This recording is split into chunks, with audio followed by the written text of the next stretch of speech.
What if I had a time machine? Yeah. I just explained it. I would just go back and be like, all right, here is all the stuff that you need to go get a head start on. Just, and just outline it, right? Just be like, this is the things you need to buy into.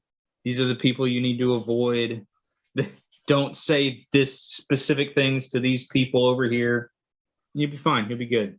And then how is yourself going to be able to afford to do all that? That's to figure it out. Go back to yourself when you're 10 and go, you need to do all these things, and it disappear. No. And then your Bet on one game. going. No. See, that's where I have to explain. I will explain to myself. Look. I understand that you really, really want to own like these movies and TV shows and stuff behind me right now. Trust me. Right now, they're going to keep mentioning this stuff called like special edition DVDs and all that. Ignore all that shit. They're eventually going to come out with this thing called Blu-ray, and they're going to re-release it, and it's going to look so much better. And for the love of God, don't buy Beta. Don't buy the giant box set Lord of the Rings extended edition because you will have to swap the disc halfway through the movie. I've bought those damn things twice, and I refuse to buy them on DVD because every time I have the special edition of Gladiator on DVD, and I can watch both versions of that movie start to finish without swapping out the disc. But somehow the version of Lord of the Rings, the extended one, that has one movie on the front and the other movie on the back, and I still have to flip it over because it's a dual-sided DVD. No. Yes. Yeah. Go to hell, Peter Jackson. Just put it on one disc. God damn it.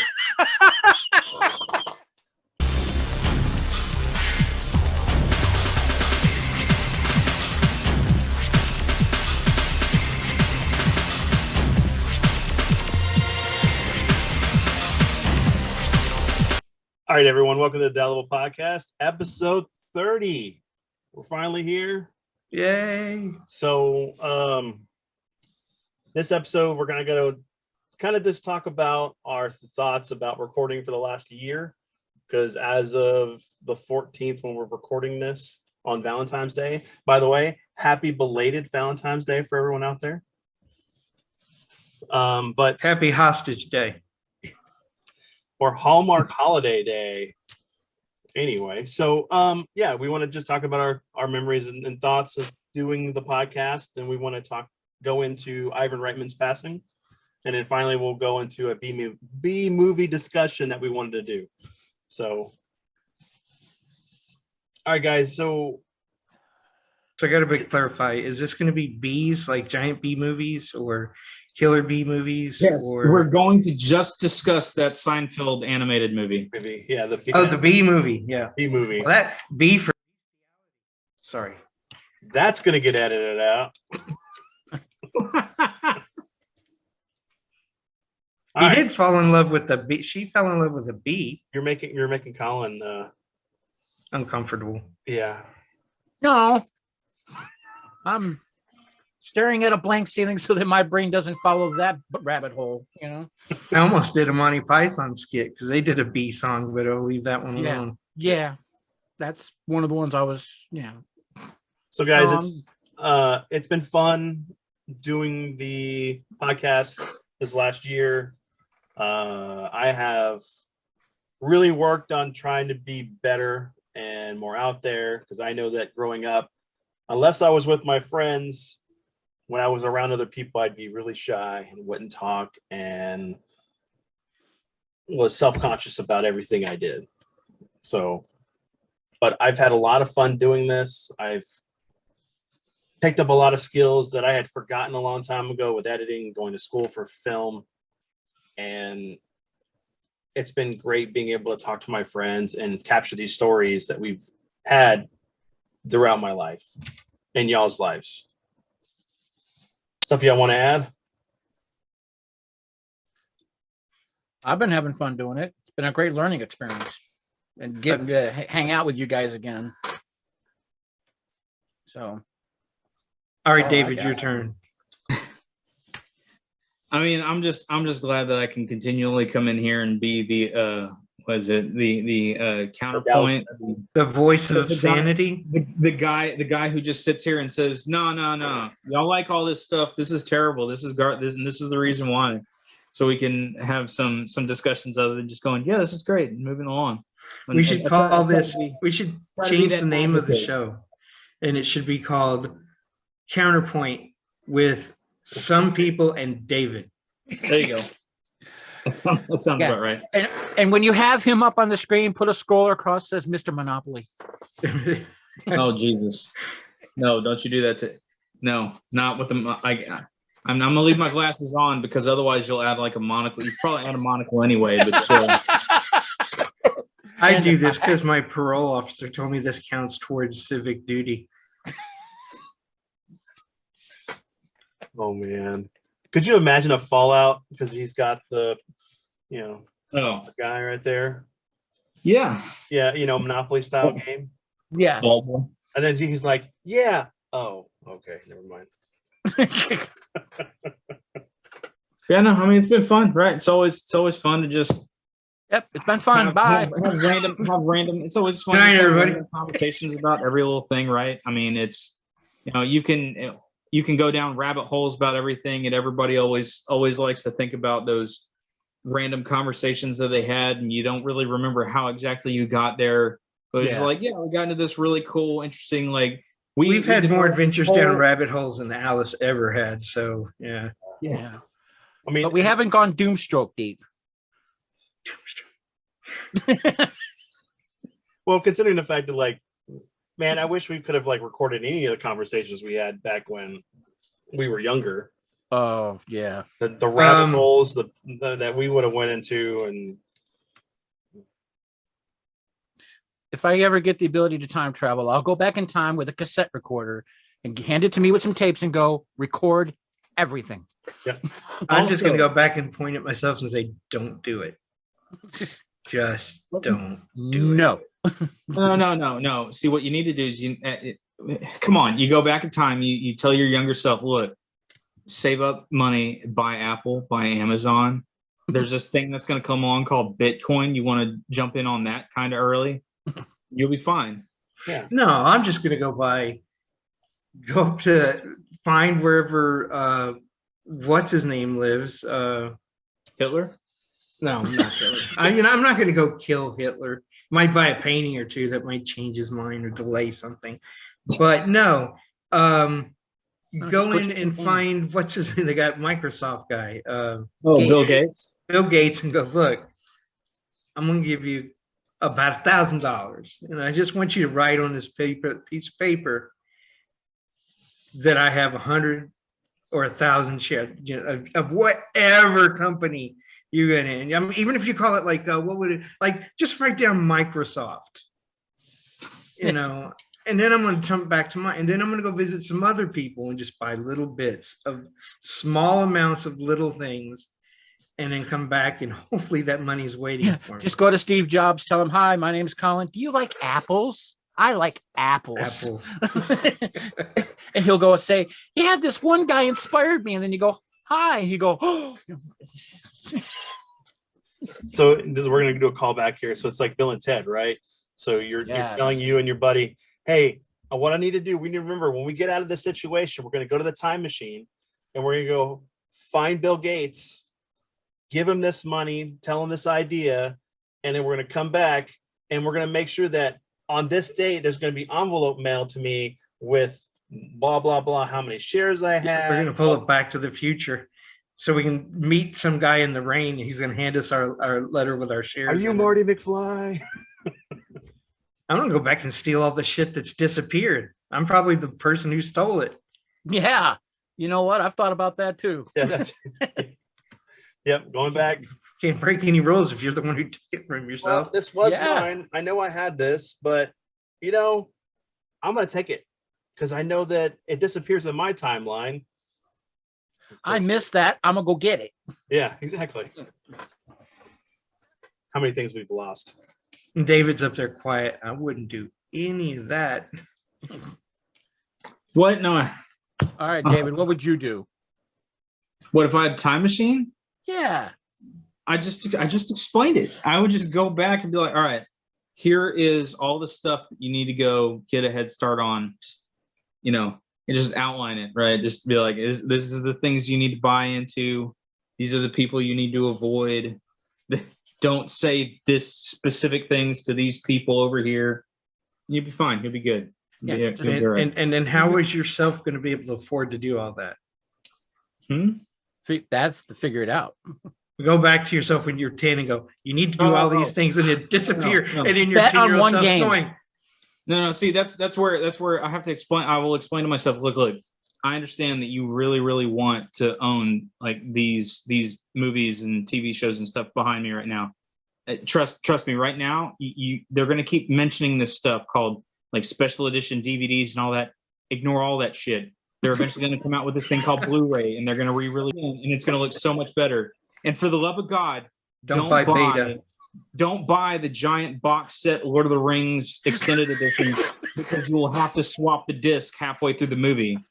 I've bought those damn things twice, and I refuse to buy them on DVD because every time I have the special edition of Gladiator on DVD, and I can watch both versions of that movie start to finish without swapping out the disc. But somehow the version of Lord of the Rings, the extended one, that has one movie on the front and the other movie on the back, and I still have to flip it over because it's a dual-sided DVD. No. Yes. Yeah. Go to hell, Peter Jackson. Just put it on one disc. God damn it.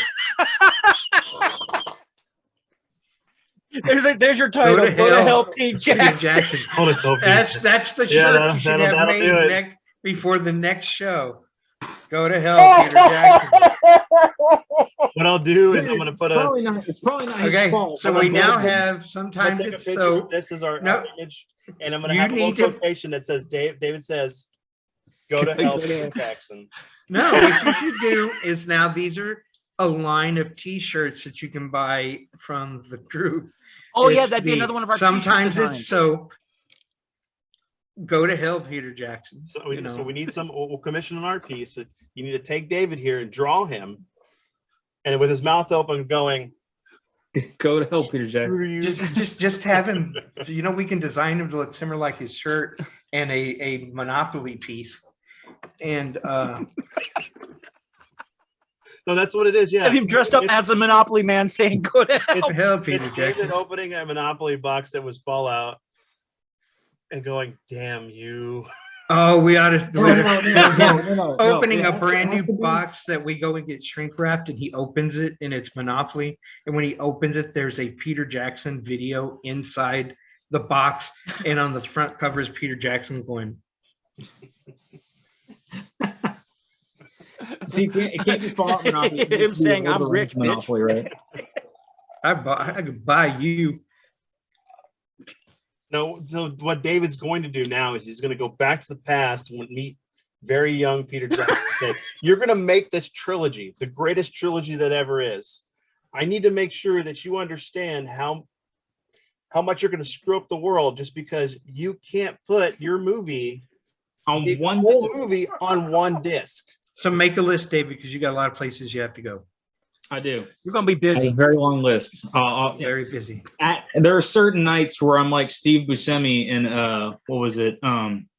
Oh crap! It was just on the forefront of my brain and now it just went away. Where he's sitting there in his room and he's got the list right, and Adam Sandler calls Oh, him up. Adam Sandler movie. Yeah. That's Was what- it Billy? It was wasn't Billy Madison, was it? Yes. Yeah, it was Billy Madison. It's Billy Madison. Yeah. Yeah, where he calls him Also, Steve Buscemi, and he's like, "Hey, I just want apologizes to to tell him. you I was a real dick in high school and all this stuff, and I'm really sorry." He's like, "Oh, yeah, it's fine." And then he hangs up the phone and he turns over and he takes it and writes the. lipstick. He pulls out the lipstick and crosses off his name, and then he starts putting it on himself. Yeah, Yeah, I've got the I'm gonna kill these people list. Yeah, and it'll be just like the ending of the Avengers. We're all going to be waiting for David to show back up, and he's going to miss his mark, and we're all going to be worried about that something happened, and then we're going to hear somebody coughing from over in the distance, and we're going to turn, and it's going to be this old David, and in his hands going to With be a laminated piece of paper. Well, it's going to be an And he's actual gonna look fixed like- version of the Peter Jackson movie where it's all on one disc, and he's going to be handing it off. This is yours. He's now. gonna look like the Monopoly guy. Damn, Top you got hat on. old. Sorry. I like this. I like this future. And see, this is what the fun part about the podcast is, us riffing on everything that we talk about, and just The world Going would be on. in trouble if we had any kind of power. I'm sorry. This is the wrong group for any of that. oh man. And what I do, jeez. Hey, we need this kind of power because you know what it would have also gotten us? By now, we would have had the original Star Wars movies back in some form or Yes, fashion. Right? I would have found Yes. Lucas and say, do not sell to Disney. They screw it up. Sorry, guys. Yeah, there you guys go. Totally fucked up that trilogy, and you're trying to save it. But what you did to that last episode of freaking Boba Fett, not having Han Solo show up. This is how you fix it. You go back in time and you invite Kathleen Kennedy, J.J. No. Abrams, and what is his name? Ryan Johnson. No, is he the one who directed the second one? Yes. Yeah. Okay, and you all invite him to go on a fishing trip into the Bermuda Triangle, and you put a hole in the boat. No. You wave at him You, and watch him go. no. You do the whole thing from freaking RoboCop, right? They're all having their coked out party. You come on, shoot them in the kneecaps, and then place a grenade there and have a video of somebody else going, "You guys screwed up my movies." It's George Lucas, of course. No. It was Dick Jones. It was Dick Jones. No, see, George already did that though. You got to still go back further. And the first time George Lucas is sitting there on his couch, right, counting all of his Star Wars money, and he's like, you know what? I don't think Han shot first. And that's when you walk in, you go, no. Stop. Bad. Bad, So George. going with a water bottle. No. Every time he starts to go over to the editing bay and starts to you just show up with a water bottle and spritz him in the face. Bad George. No. You just go in and you give him one of Cheech and Chong's massive joints. Say, smoke this. Hand him a bag of Doritos and go, just smoke it before you make any decisions. But Vince, how do you know that's not how we got That was what he midichlorians? Well, and Look, see, that's the problem. we Because already tried this. nobody who is high in their right mind would come up with midichlorians. Their right mind. All right, Their what if it right was a mind. bad trip? What if it was a bad trip? Just set them down the wrong thing and out the other side. We might be living in a timeline where someone tried to fix this with exactly what you're describing, and that's what got us why we got midichlorians. screwed up. And that's why we got Jar Jar Binks. That's what we got. Yes. Jar Jar Binks, yep. That's where Jar Jar Binks comes from. See, The greatest Jar Jar Sith Binks. The greatest He's just an Sith Lord in alien Star Wars Shaggy. history. Did you know that if Jar Jar Binks wasn't there, we wouldn't have had the Clone Wars? We wouldn't have. He wouldn't have He's the voted one for who- the. he's the free guy. power No, to the Jar Jar Binks is the villain of Star Wars, and nobody talked Star about Wars. that because he's the one who enabled the Emperor to take power, gave him the power, and everything else. It's all him. If he'd have fried whenever they were working on the pod racer, and he stuck his tongue on it, and his head just went boom instead of his tongue just getting, we might have had a total different movie.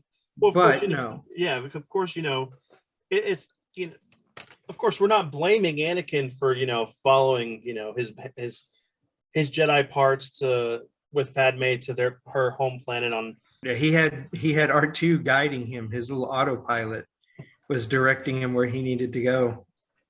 The fields of Naboo.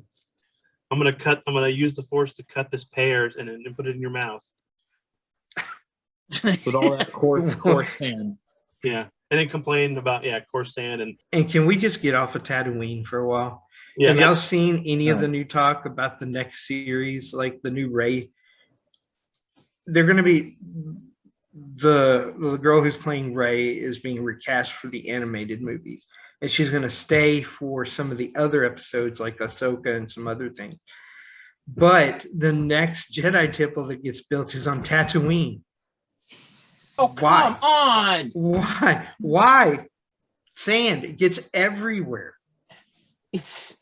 Have you not been to the beach, people? Look, they have all these really nice sets that they've built up and they just don't feel like spending any money on anything else. They've got what they need to continue retelling, and they want to keep that Western theme. And as everyone knows, Westerns can Westerns only take place happen in in the desert. the desert now. It's kind of like I know what it is. It's because the Empire goes around blowing up all the nice planets, and all that's left is the garbage planets. That's what we're really left with. Why can't they go back to Hoth now? I mean, we need some more ice planets. I don't want to go back to Hoth because there's a lot of pissed off Wampa things running around with leftover surplus Empire weapons. Empire weapons and Rebel equipment. You find that Rebel equipment, they've evolved technologically and stuff. They're smart. It's like a flea market, and they're selling all these parts to other aliens that come to the planet. And then club some of the ones who are dumber, and they turn them into barbecue to sell to other people, and then we can do a whole Hoth Chainsaw Massacre sequel. I'm absolutely on board for all this. Yes, and also, if we could massacre all of the Ewoks at the same time, I'd be more than fine with that. And go back and tell George Lucas that it should have went on the Wookiee home planet of Kashyyyk instead of the forest moon of Endor. But Care Bears. Care Bears. That would have been a total different movie. I mean, Luke wouldn't have to do anything. They just did the Care Bear stare, and there goes the Death Star. Okay, so we're here, and I'm going to throw this out there. Why does everybody think that the Rancors that we see in Star Wars are adults when they're not? The adults are 10 times bigger. And yet everybody associates them with that being their full size. They're not. It's kind of like the creatures from Cloverfield. The one that we got was a baby in the first movie, and then later on we see that their heads actually poke through the clouds. That's how big they are, And why do we never see those in any of these other? If everything's going to be on Tatooine, why do we not see any of those? Because they're not native of Tatooine. Yeah, they're not native. I was about to say, aren't they native of that planet, that Dathomir? Is that where they come from? The witches and all that crap? No, they're not from Dathomir. I know there's a version of them that's on Endor, and they prey upon some of the creatures on Endor. That's why the Ewoks build their houses up high. And you got to see that in the old Ewok cartoon. It's Dathomir. Is it Dathomir? Yeah. He rode one of the dragons, one of the sea creatures in the cartoon, the Christmas special, and that's where they were referencing back that he'd ridden bigger. Yeah. So that makes the Christmas special canon. Yep, the cartoon part. Yeah, not B. Arthur is not canon. I'm sorry, but Chewie's son is canon because he was in the Young Jedi novels. Okay. He was a Wookiee Jedi, or he was, or a nephew of Chewbacca was one of them. Can't remember. Can you imagine a Wookiee with a lightsaber? Yeah. Yeah, they rip arms off and then they cut your head off with a lightsaber. No, they cauterize the wound with it. Yeah. Like, let me injure you, and it. Oh, now you're I'm fixed. sorry. Let me fix that. Oh man, we've totally went off the rails. And that's what we do best here. Yeah. Hope you enjoy. Well, this was kind of a free-for-all episode. Yeah, it was. So, okay, bring us back on track, Obi-Wan. Okay. Oh, Ivan Reitman died. Yes. Why would you got to keep bringing it up? It breaks my freaking heart. It breaks a lot of people's People's hearts. heart. He's a big influence. Just to know that All of us. we're never going to see movies like we saw from them. There's that whole group of directors, and that talented think about how many movies did he do? There's Stripes. Didn't he do Animal House? Animal House. He the gave us Ghostbusters. I know he did a movie with Robin Williams, and I can't remember which one it was. Just all of these movies. He was all over the place. He could do a serious movie. He could do a fantastic comedy, and he could do dramedies. He's just all around great person. Well, some of the movies that we love to quote and we didn't even put in the episode are like, Kindergarten Cop for one, and Twins. It's a tumor. It's not a tumor. Evolution. I love Evolution. Mm-hmm. Ka, tuki tuki.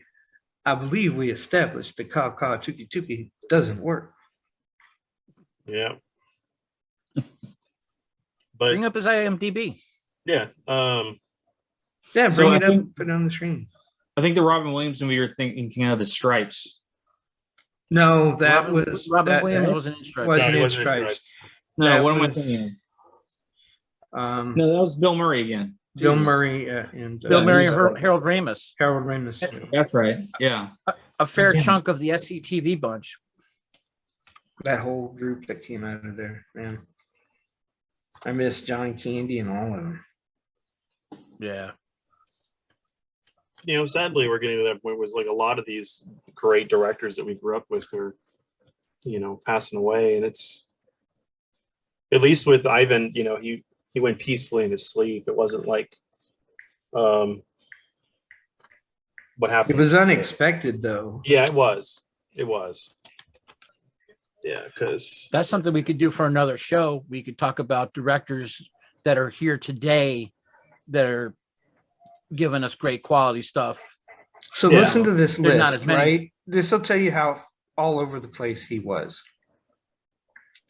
Okay, we have some of these are just most people aren't going to know. He did a movie called Cannibal Girls, Mhm. but Meatballs, Meatballs. Yeah. Stripes, Meatballs.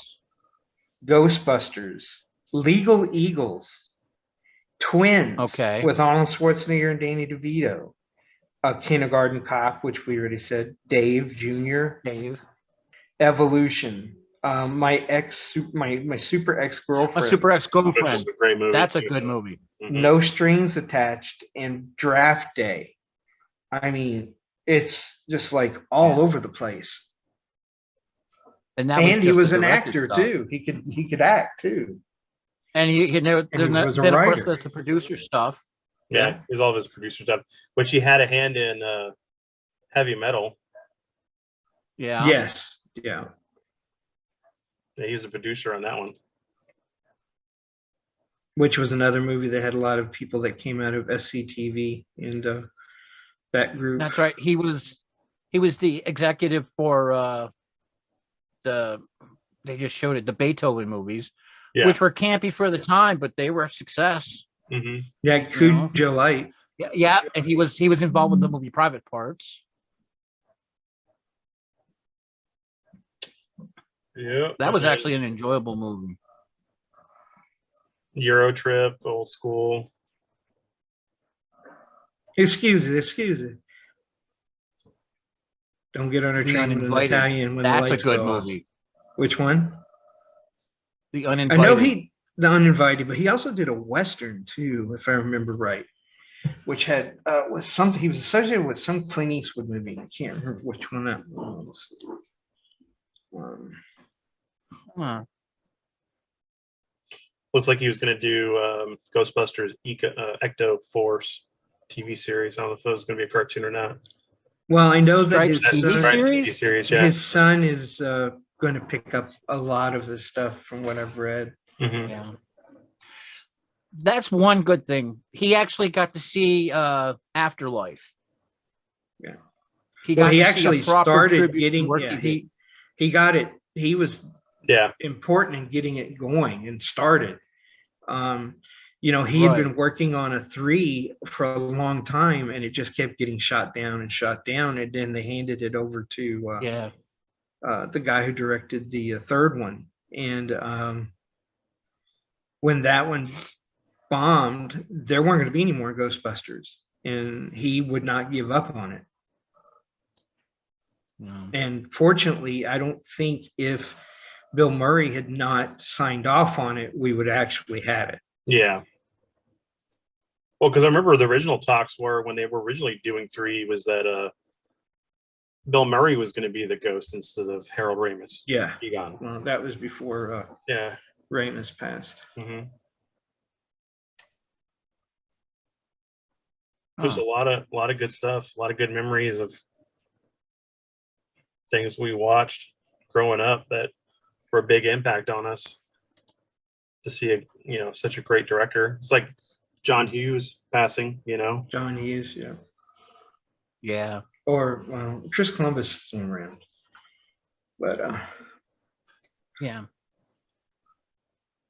so many groundbreaking movies and ideas, and we've talked about this repeatedly over and over, and I know people are probably tired of it, but these were a lot of groundbreaking directors who pushed through stories that studios were afraid of.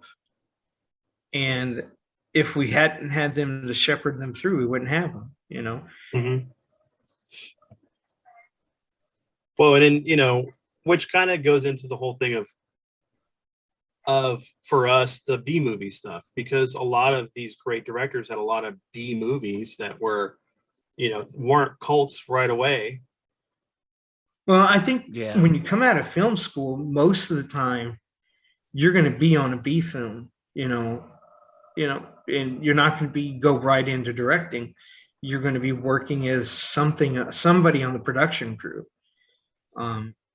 I mean, that's how Cameron started, right? Cameron Cameron started a bunch of with Roger Corman. like background. Yeah, with Corman, he did a bunch of the what was it, matte paintings and set design and stuff like that. For, and even the model like work, Planet Terror and all that stuff. Like that's where he got his kid. I mean, Roger Corman launched tons of people's careers just by just pulling them into the industry, because he was like, hey, we're gonna make 30 movies in the next 30 days. And I just need people to get in here and crank out stuff. He was filming some complete movies in 6 days. That is incredible. An entire movie shot in 6 days. It's like him and Ed Wood are the only ones who have ever done it. And I think Ed Wood did it because he was on drugs. He had to have been on drugs. Ed was just a mess. That's all it was. Too. Huh? So I'm pretty sure Corman was on some drugs too. Yeah. Oh, look, somebody spilled something. Oh, wait. He did the Martini Ranch Reach video. Martini Ranch. Have you ever seen that or heard of them? That's Martini Ranch. That was Bill Paxton was the singer of a band. And they put out one album. That. Yeah. And Ivan did the video for that. The video is strange, but it's a great song. Well, I'm under James Cameron. So I went over to. Oh, is that James Cameron? Oh, yeah, okay. It's Cameron. Who? Okay. Remember the song from old Saturday Night Live? Fish Heads. Bill Paxton was in that band too, wasn't the guys who did that? Fish Heads was a novelty song before Saturday Night Live. Ladies and gentlemen, this is why it's great to have a phone next to you. Yeah. Because Dr. Demento was playing it. All the information in the internet is fish heads, roly-poly fish heads.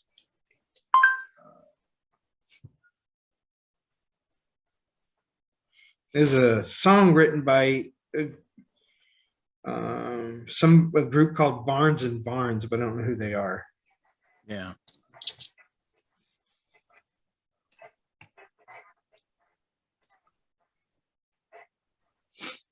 But for some reason, I have Bill Paxton being part of that somehow. Huh. See, I thought you were on the Ivan Reitman page, not the Cameron page. I was going to say. No, I was. We just kind of went and just transitioned over. I was just like talking about directors and stuff that did B movies before. But it's okay. It's all right. No, that's still that Martini Ranch. I think it's actually not a bad song. He more sings it. Bill Paxton does, but it's actually good. Well, it's just like, there was a lot of actors back then that did sing or had singles or albums and stuff, like Eddie Murphy, Bruce Willis, Mark Wahlberg. Yeah, it said Bill Paxton's weirdest film was a music video dedicated to the Fish Head song. Okay. Well, he did a video for it, but so that was after the fact. Yeah. Here, you know what? We can do that. Let's look. I'm not going to pull up the video, but. Well, I mean, you can. Oh, wait a minute. You can pull it up on YouTube, just not play it. Yeah. He was in the classic video that was created. with actor Bill Mummy from Lost in Space and his partner Robert Hammer. Yeah, Bill Mummy is quite the successful musician on his own right. I mean, On his own right. A lot of these guys were, because Paxton, Cosner, they're all in bands. Hell, even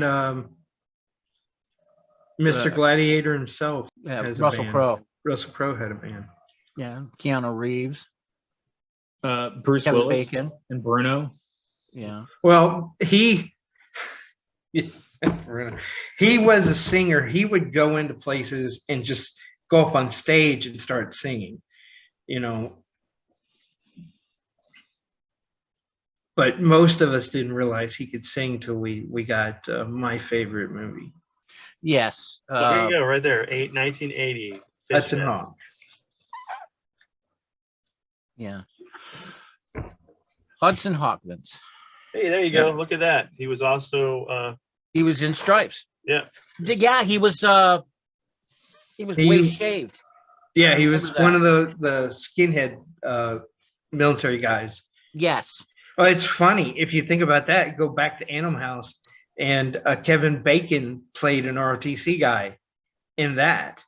Yes. You know, it's funny how all this stuff is interconnected and all these people and these. Kevin, 6 Degrees of Separation. He played the Streets of Fire was another great movie I love. Jim Steinman did the orchestration for the music, man, and I love it. Just killed me when Jim died. Wasn't surprised that Meatloaf went to not too long after him. Yeah. Now they're rocking in heaven. There's another B movie right here that we love. Slipstream. Yep. David, you've never seen this. You need to watch this. Yeah, I've never seen it. What is it? It's called Slipstream. It's got Mark Hamill as a bounty hunter. Bill Paxton is a guy who is trying to return somebody for the money because he needs it for his village. One of the actors, I can't remember if the robot, it's him from Jurassic Park. I wasn't sure if it was him from Jurassic Park or not. And basically, it's after the what's the big wind thing that we always have to worry about here in the U.S. that brings our cold weather or hot weather? El Nino. No, those are the two weather patterns. Polar vortex? The what is it? The polar vortex? No, that's the thing that keeps the cold air up there. No, our slipstream, but it's not called the slipstream. The jet stream that we have that goes through the U.S., right? Well, in this, it goes crazy and brings these massive hurricane winds down, and so people don't live on the ground very much. They live in these floating cities or caves or yeah. And great little science fiction movie. Yeah, great little science fiction movie. Look at Mark Hamill being all matrixed out in this coat. Huh. Oh yeah. Yeah. And so he played, and you know, up until a point, Mark Hamill, when he played characters like this, he played them campy. This is played straight. This is him acting. But it's basically you follow that the main character, Bill Paxton's character, ends up coming in between Mark Hamill's character trying to grab this bounty for this guy. What you find out is he's an android, and that's about all I'm going to say. And it's them, this big chase to try to get him to where he needs to be to get money. The moral situation that Bill Paxton's character has to deal with on the fact of, like, do I turn him in? Is the money worth it? And Kevin Costner's just trying to deliver the mail, and I got you. Yeah, exactly. Yeah. Another B movie with Mark Hamill, The Guyver. Shut the hell up, David. Oh man. I mean, I love The Guyver so much, but man, that movie sucked, and we agree so it sucked. But you always bring that movie up. Think of something else to bad man. Shut the hell up. All right. Hold on. We're gonna talk Postman. I hate that movie. The book was so much better. Let's see. You know, if you look at it, you know, Waterworld, Book of Eli, all of them are the same type of movies. Well, Book of Eli was different.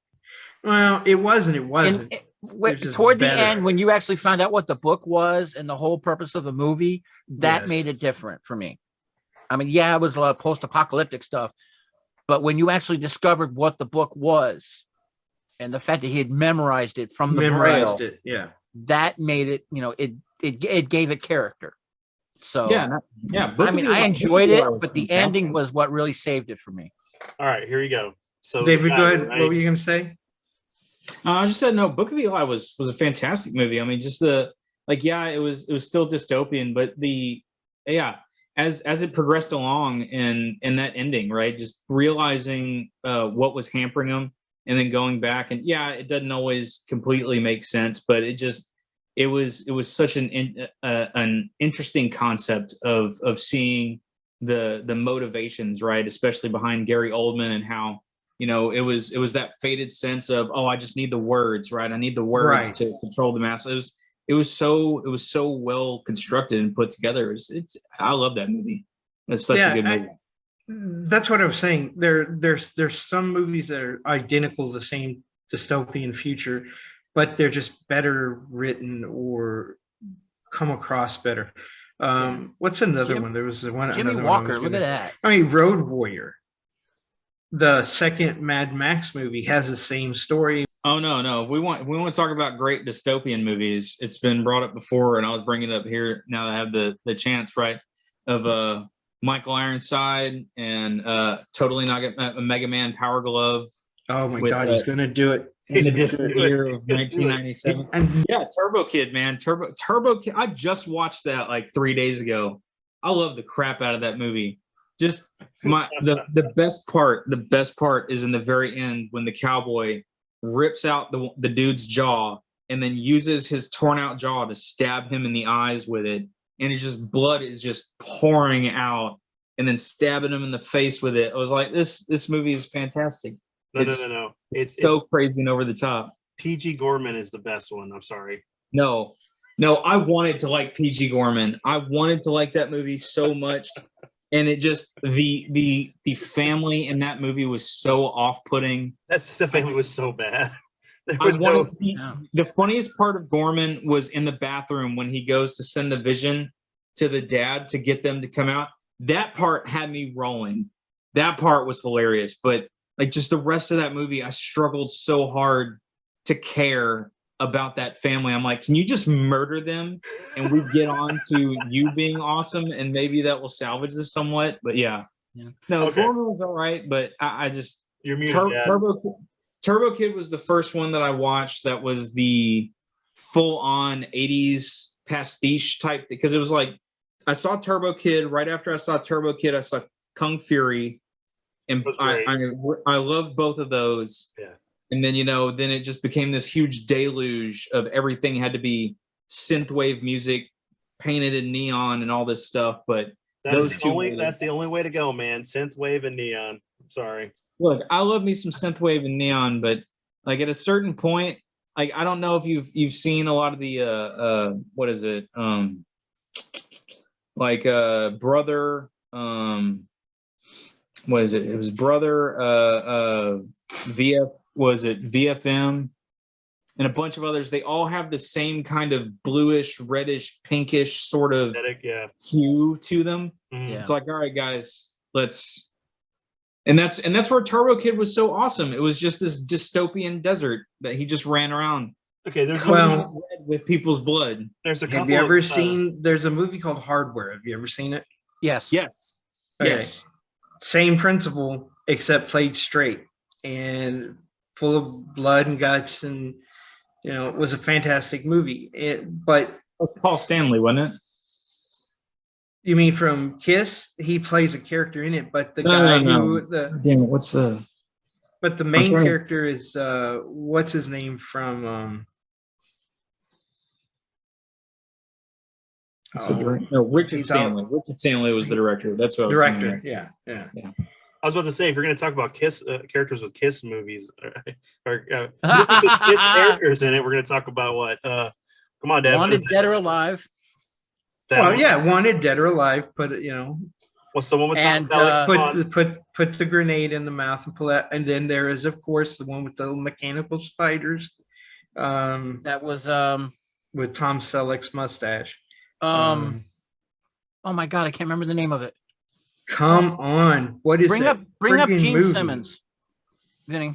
Bring up Gene Simmons. Yeah, Let's just go to do that. Tom Selleck. No, let's it not might do be that. easier Gene Simmons because he's done less movies. Yes. There it is, right there. Runaway. Runaway. Yeah. You know what's sad is I saw most of these in the theater. Yeah. You guys saw them on video. Yeah, we did see this in the theater. We're going to talk about a B movie that he was in. And the other guy was Francis McDermott or something. McDermott was the guy I was thinking of. Ian McDermott or something like that. Yeah. Or no, was it Dylan McDermott or Ian? It was Dylan McDermott. Dylan. Yeah. Trick or Treat. Love that. I have that on I think I have that on Blu-ray. Fantastic movie. That used to be one of our let's watch this on Halloween night. On Halloween night, yeah. Love that movie. People used to think that I was Mark Price there back in high school. Jen, this is Gene Simmons they at used to the compare radio me station. to that and Meatballs. Was that Mark Price too or no? No, but people used to think I was either Mark Price or the guy from Meatballs. Well, no, there's two different. Those are two different people. But yeah, I know, I always thought you looked like the guy, and the guy from Meatballs was also the guy from My Bodyguard. Yes, and My Tutor. Yeah, always the same type of movie. But My Tutor was a little bit Trick different. I think I'm not sure, but I think I have a Blu-ray that's got Trick or Treat and Shocker together on it. I'd have to go back and look. No, but have y'all guys seen the movie? This is who I always thought you looked like. It comes at night, or They Come at Night. Really? I know the title. Oh, yes. Okay. Yeah. This whole thing of making a movie where nobody in the film is likable and everybody dies in the end, or as they're going to die in the end, is just makes me angry because why did I waste my time watching it and spending money on it? Can we talk about the other rock star that's in this that people always overlook? Scroll down and look for it. I want to see if anybody else remembers in the meantime. He had a smaller part, if I remember right. Well, besides Ozzy, there it is. He played the preacher. The preacher, and he actually. That's right. He talks full English and not broken. Yep. That's probably because they dubbed his voice. That's possible. That is entirely possible. Because I think every other word is Sharon from him.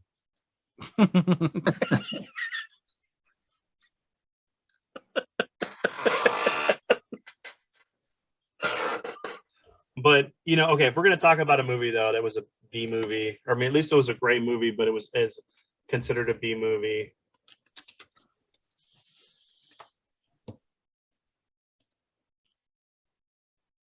The Keep. Why would you bring this up? I love this story. I know you do. I love the movie, but it was okay. It's a Michael Mann movie, so of course it has really good music, and it's the Miami Vice or MTV version of this horror story.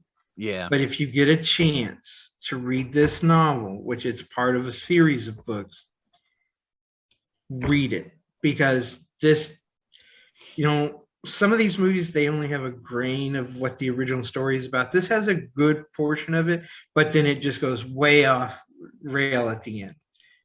And I love the movie. I love the visuals, but the book is so much better. And I want somebody to remake this. Did you know that Michael Mann disowns this movie? Because he production, because there were all the production problems. He was taken off of it at the end. The studio pulled him before he finished. And he had the ending was supposed to be closer to the book than what happened in the movie. Well, I'm sorry. It was a sword, not a magic wand. But you just got to look at the actors in this movie, though. I mean, there's so great. Ian McKellen, and they were Scott young. Glenn, and they were young. You're a magic helmet.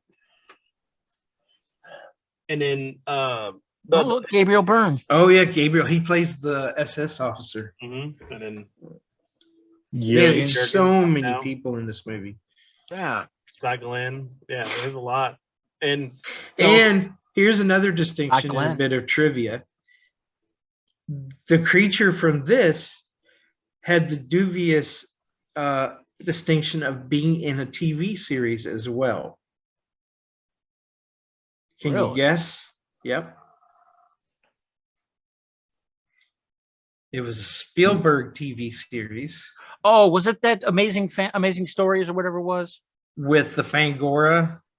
oh where yeah. With the serum that if you pour it on anything on a magazine, you can bring the creatures or whatever you pour it on to life. And the kid's like trying to bring all the Playboy bunnies to life, but he doesn't pull the staple out of them. So when one of them appears, it's only half a girl because he didn't pull out the picture. Then when he does get a full picture of a girl, she comes up with a giant staple stuck through her. But at the very end, when he actually goes and falls for the girl who's liked him the whole time in the episode, it spills over and falls on the Fangora magazine, which has the creature from this movie on the cover. And I used to have that actual Fangora. It was actually a real issue.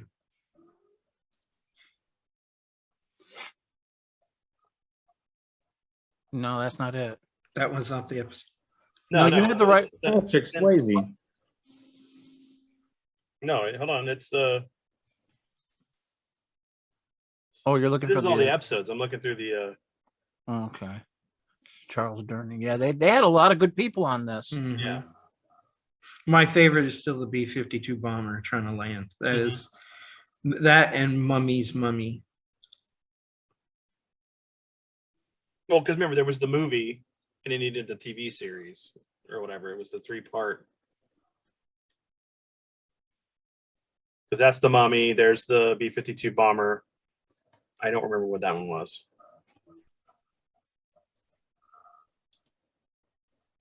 Where the artist draws the wheels, Yeah, saves the bomb. I mean, it saves the bomber. Yes. the cartoonist. He was a cartoonist. Yeah, Mhm. and he's stuck in the belly turret, and he's Yes. gonna die if they land. And then Yes.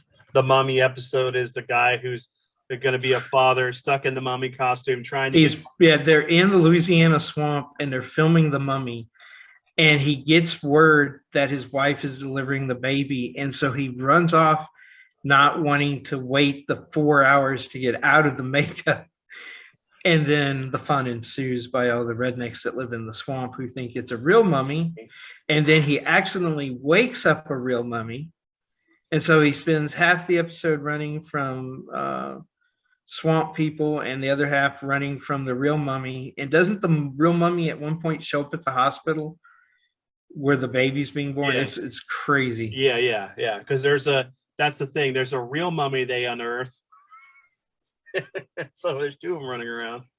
Louisiana Mummy. That's This a is the episode Solomon after. Grundy to me. So Well, that goes back to if you watch the Hammer Mummy movies, yeah. they always end up in 2 of them, at least 2 of them, the mummy ends up being drowned. He gets shot while he's walking through a swamp, and then he Look at drowns. the director on that. Mm-hmm. Well, guess who the star was? John Cryer. This is the episode, Dad, with the potion that makes gorgeous magazine pinups. It's Lex Luthor. Alive. Yeah. He was such a great Lex Luthor, though. Man. He didn't beat Clancy Brown, but he was good. It's hard to be. That would have been Hey, cool. look. Hey, look. There's oh, come on. I was gonna say there's Kurt Russell. Kurt Russell.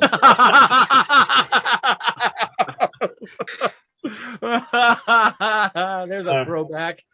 Well, and then there's the killer toupee about the toupee that is roaming around killing people, and then it hides on bald people's heads to keep the police from catching it.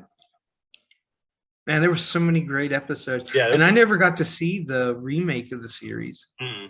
I haven't seen any of those episodes. I believe they were on streaming. I don't remember what channel though. I think we'll go look. But so trying to think of another. So going back to what I was talking about, the Guyver. So you had the Guyver movie, which is based off an anime from Japan, of course. Basically was a student in high school that stumbles across a mechanism that turns him into this. You're going to make it sound so Alien much better superhero. than it was. No, the anime. I'm just talking about the anime at first. Oh, the anime. Okay, because the anime was fantastic.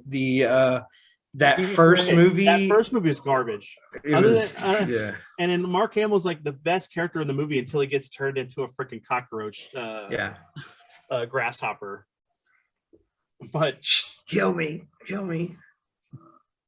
Why you did that for your career by starring in this? But the second one was a much better movie and played more towards the original. Yes, the second one was much stronger, and it actually. Of course, it had more David of the Hayter elements. in that role as playing Sean. Yeah. So that was awesome too. My first introduction to Solid Snake before he was Solid Snake. And then none of the monsters, none of the Zoanoids look like they were none of the supposed to. Zoanoids ever look like it. And which is funny because who did the Guyver, the live action? Dun dun dun. Hey, look over there. It's James Cameron. Screaming Mad George. That's what it said. And Steve Wong. And Corman had a lot to do with this too, I believe, if I remember correctly. And then you're gonna have J.J. Walker playing a monster. Oh my god! That talks like he did when he was on Good Times. Good Times, and I was like, please, just either kill him, kill me, but put one of us out of our misery. This is horrible. And my son right now, he was like, this is fantastic. No, son, no, it's bad. Where's my water bottle? And he would we'd be sitting around the house, and we were like, what are we going to watch this weekend? Guyver. And everybody in the house would go, no. Oh, that's only until I got to see the greatness of the original anime, and then it was trash. So. And they had the villain from the Reanimator, the professor. Yeah, Jeffrey. He plays a scientist. No, he plays the scientist in it, but the main guy who becomes the dragon is the guy who got his head cut off. David Gale. And I was like, oh god, man.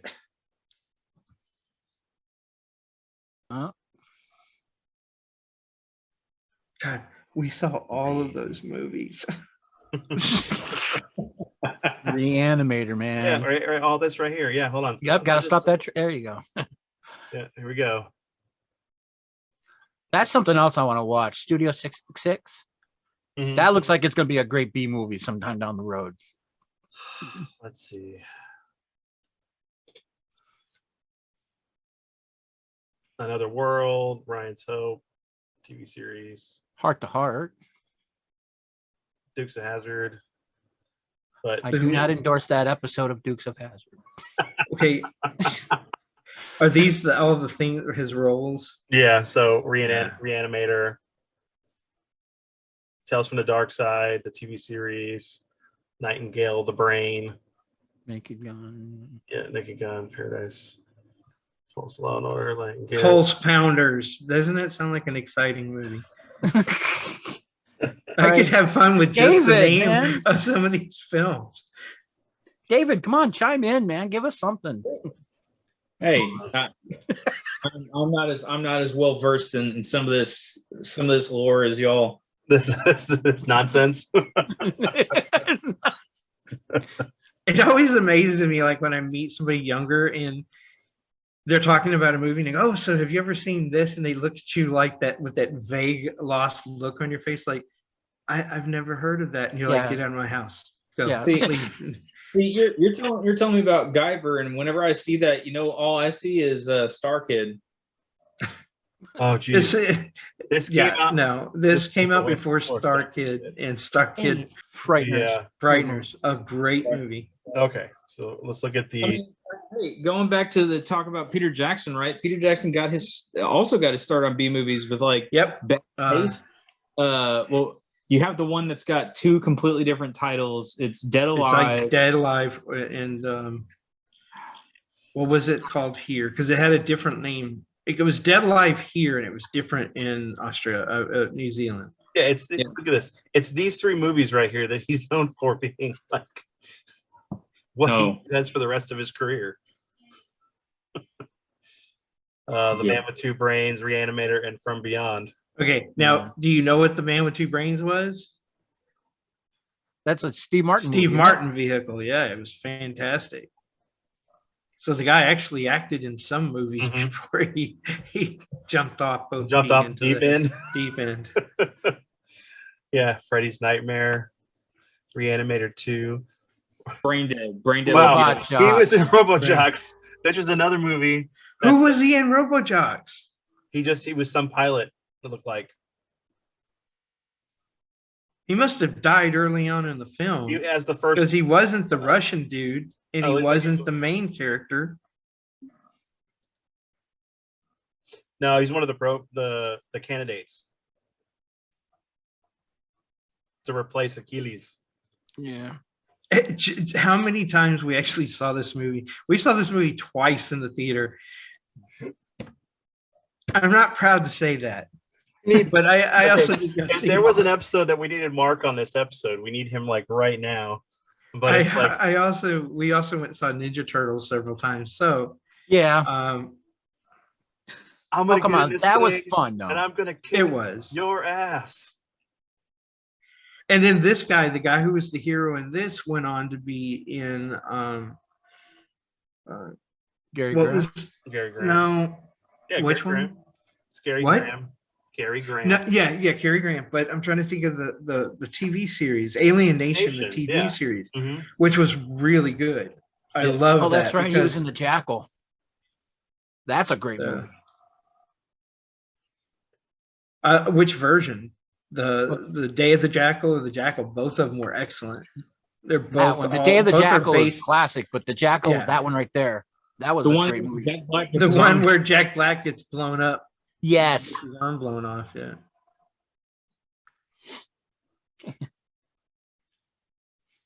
But that movie made him appreciate being able to play guitar. And I love the fact that there are some movies that pay homage to the original but go off on their own. Yes. And do fantastic. I mean, I love Sidney Poitier in that. You know, there's a movie that I love to watch, and it's got Sidney Poitier, and it has got Berenger. What's his name? Is it Steve Berenger, the actor? And it's got Clancy Brown as the villain, and he's a person who likes to hold people hostage for diamonds and then kill them to make a point to the cops. And there was a movie that came out with that, with them in the with Kirstie Alley playing Berenger's soon-to-be wife, and then tracking across Nevada or up in the mountains somewhere to get him, because he's trying to get to Canada to get away with several $1 million worth of diamonds on him. I love this movie. I just watched it the other day. I been trying to find it. Boom, it popped up on cable, and I was like, oh yeah, and I'm watching. And for some reason, I can't remember the name of it. But if you go look, it's there. And then there's a movie with Nick his name? Nick Nolte and Powers Booth, where one is a Texas Ranger and one is a drug dealer, and they grew up together, best friends. And Nolte is across the border smuggling drugs into the U.S., and he kidnaps one of their old friends, and Nick Nolte goes in to get her back. But that's the core story. But at the back of it, have you ever seen the movie The Wild Bunch?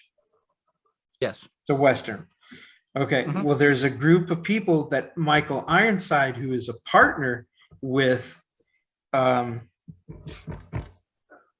Booth, and he's been using their military operations to help smuggle drugs in from out of the country. and then get him in the powers booth and get him over there. Well, he takes his platoon, tells them that they are to assassinate the power booth character, and they go in, but he's really looking for where the money's hidden so he can rob him and then kill him and then go back to the States and retire. And it has Clancy Brown, it has Michael Ironside, what's his name, the cop from the Rock. His father was a famous actor, and he's been in everything from Raising Arizona to Nick Cage. No. The older cop who is helping him and talking to him, the one he goes up and goes, so where's Sean Connery's character? He goes, vaporized. He goes, vaporized? That can happen? He goes, yeah. And then the other FBI guy comes up and goes, so where's the body? Have you seen him? He's dead. How do you know? I saw him. How did he die? He was vaporized. His body was blown into the ashes into the ocean. Well, and I can't remember what his name, but can you go look up Nick Nolte real quick? Because now I'm trying to get his name. It just all-star cast, great movie. It's hard as hell to find. You can't find it on. If you find it on a DVD, it's expensive to get. I was looking at Powers Booth. He's in it, right, too? Yes, Powers Booth. Just go to the filmography. What year? It's in the 70s or early 80s.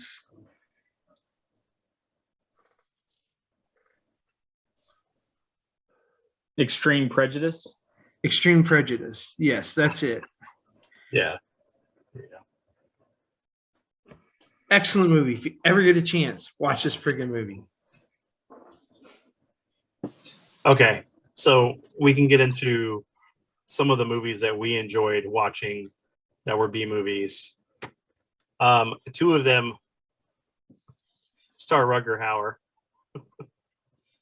Okay, so from Blind Fury. 6 seconds. Split Second. Yeah. Split Second, yeah. Osterman Weekend. Osterman Weekend, yep. That's one of my favorites. That was a movie that made me feel getting shot with a crossbow. Yeah. It looked friggin' painful. For as much as I love the Zatoichi movies, I've actually never seen this Blind Fury, which is really what it's just Rutger Hauer doing the Zatoichi bit, isn't it?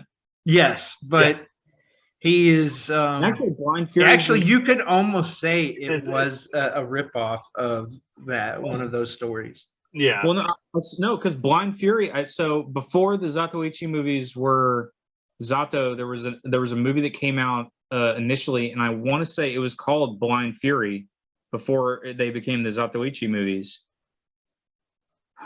Yeah, because this is all about him trying to save a kid and get him back to his father, who was a best friend of his. He was a best friend. They were Vietnam vets. War.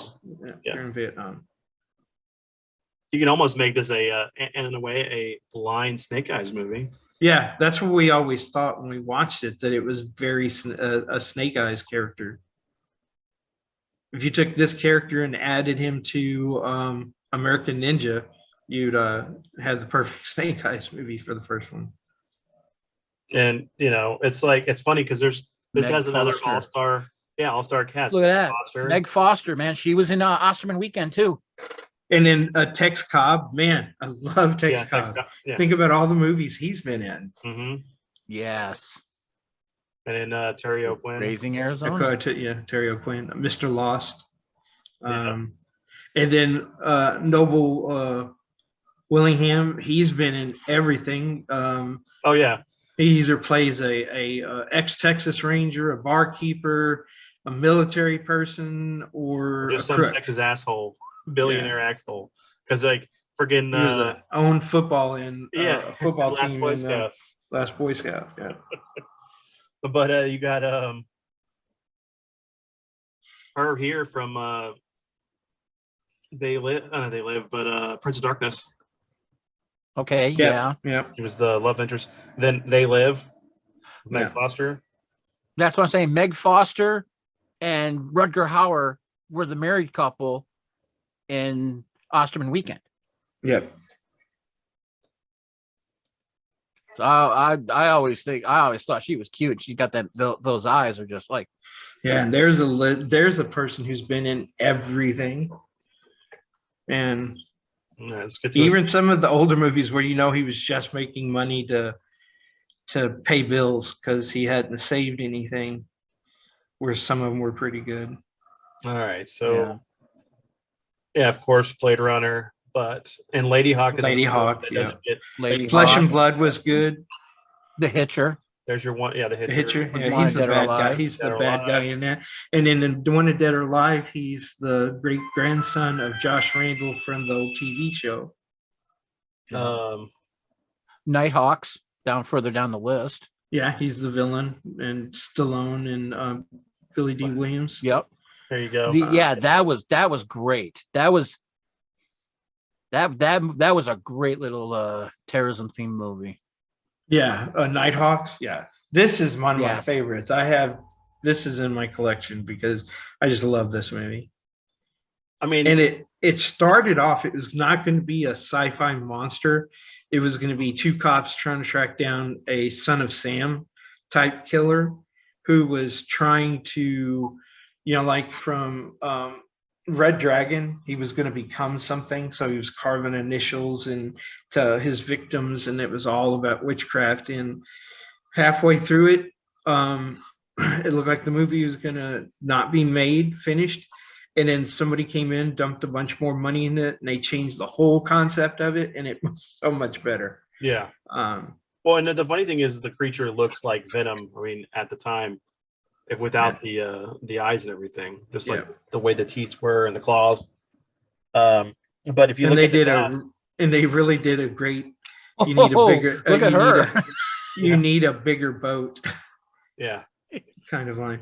And then Lance Armstrong, I mean, he went on, and he is a great stage actor who went on to be in everything from Dragonheart to that's Pete right here. Yeah. He was in Dragonheart. What's the one with Hugh Jackman? The Von Helsing. He played one of the bishops in that. He was also in the one with the glaive. He was one of the guy who was the lead of the Thieves Guild. And what the hell was that movie? What, the Dragon Dungeons and Dragons movie? No, the glaive, the one with the star, and you threw it. So what is it? Crawl. I have too many names and stuff rolling around in my head. My file system is shot to shit. Crawl, but he's been in everything, if you think about it. Well, I mean, and so has Pete, the other one. Both of them were in that same movie. Were in Crawl. Pete Postlethwaite, yeah. And he was in Dragonheart too. I mean, that's what's awesome about again, like all these B movie character actors, right? Because they will work. They just have that ethic, that work ethic of I just need to work my ass off, right? I don't say no to a role. I'm in it, and you find them in so many random movies that you go back and you rewatch, and that's where you start pointing out faces. You're like, oh crap, this guy's in this movie, and this guy's in that one, and it just cascades down the line, and you realize that these guys have been in hundreds of films just because they just pick up all these small bit parts. But and most of the time they're not in bit parts, but they're character roles. Yeah. And so they're the anchors for your movie that your actors are going to move around in. They're the ones that make you feel that the movie's alive. Well, so that's the one thing is because there's another movie that I'm going to reference after this one that have a similar kind of vein and feel and character tones. But you look at like Rutger Hauer's character in this movie, he's all like completely like gone crazy, has this set like personality, and then there's the partner he gets thrust in with Alistair Dick Durkin, who's like this it's that guy right there, executive type person, and who's down to the book, but then like once he has this interaction with the creature, he's like drinking a bunch of coffee, eating chocolate, needs drinking alcohol, and he wants to carry big guns. He's like Rosewood from Beverly Hills Cop, I've got to have the big guns. He's also, if I Come in Peace, he's the FBI agent who was by the book, and then halfway through the movie, they see a scene or see something, and it changes their characters, you know.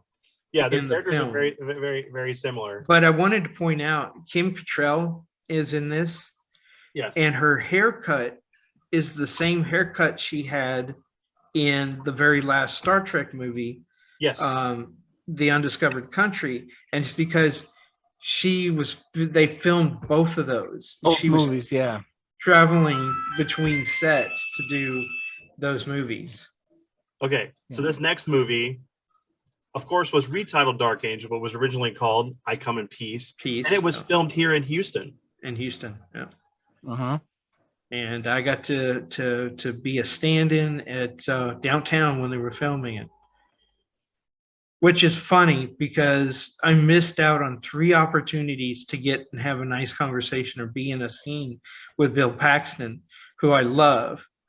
And then at one of the cons we had created, they were there for the Alien anniversary, and I had made, we designed special mugs just for Alien and aliens, and I was so busy I couldn't get over to his desk to hand it to him. And I finally told Mark, because Mark started working at the con, so he was never at the table. And I said, man, you got to get over here because I need to go over there. So I grabbed a bunch of the mugs, and I was able to hand them out to some of the actors that were still around. And when I asked, where's Bill Paxton? I have something I'd like to give him. And they were like, well, he left because he wasn't feeling well. And I went back to the desk, and then I found out he died not too long after that. I was so freaking upset. Same thing happened with Roddy Piper. Yeah. I walked by him a couple of times, and we talked for a second or two. I said, hey, man, I want to bring you something. Okay, I'm like, yeah, come on by. He was just a great guy, somebody you'd want to talk to, you know, and then he got sick and he left.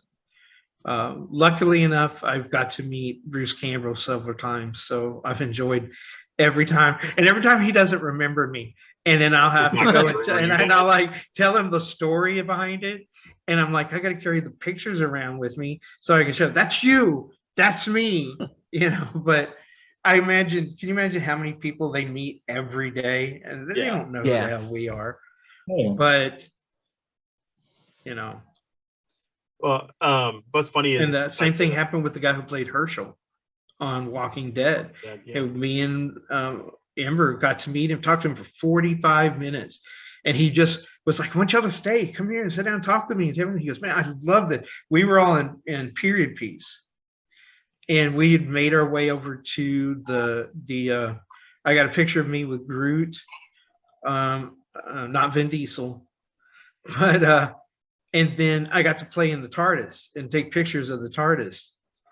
And we walked by him, and he was sitting right next to Batman himself, the voice of Adam Batman.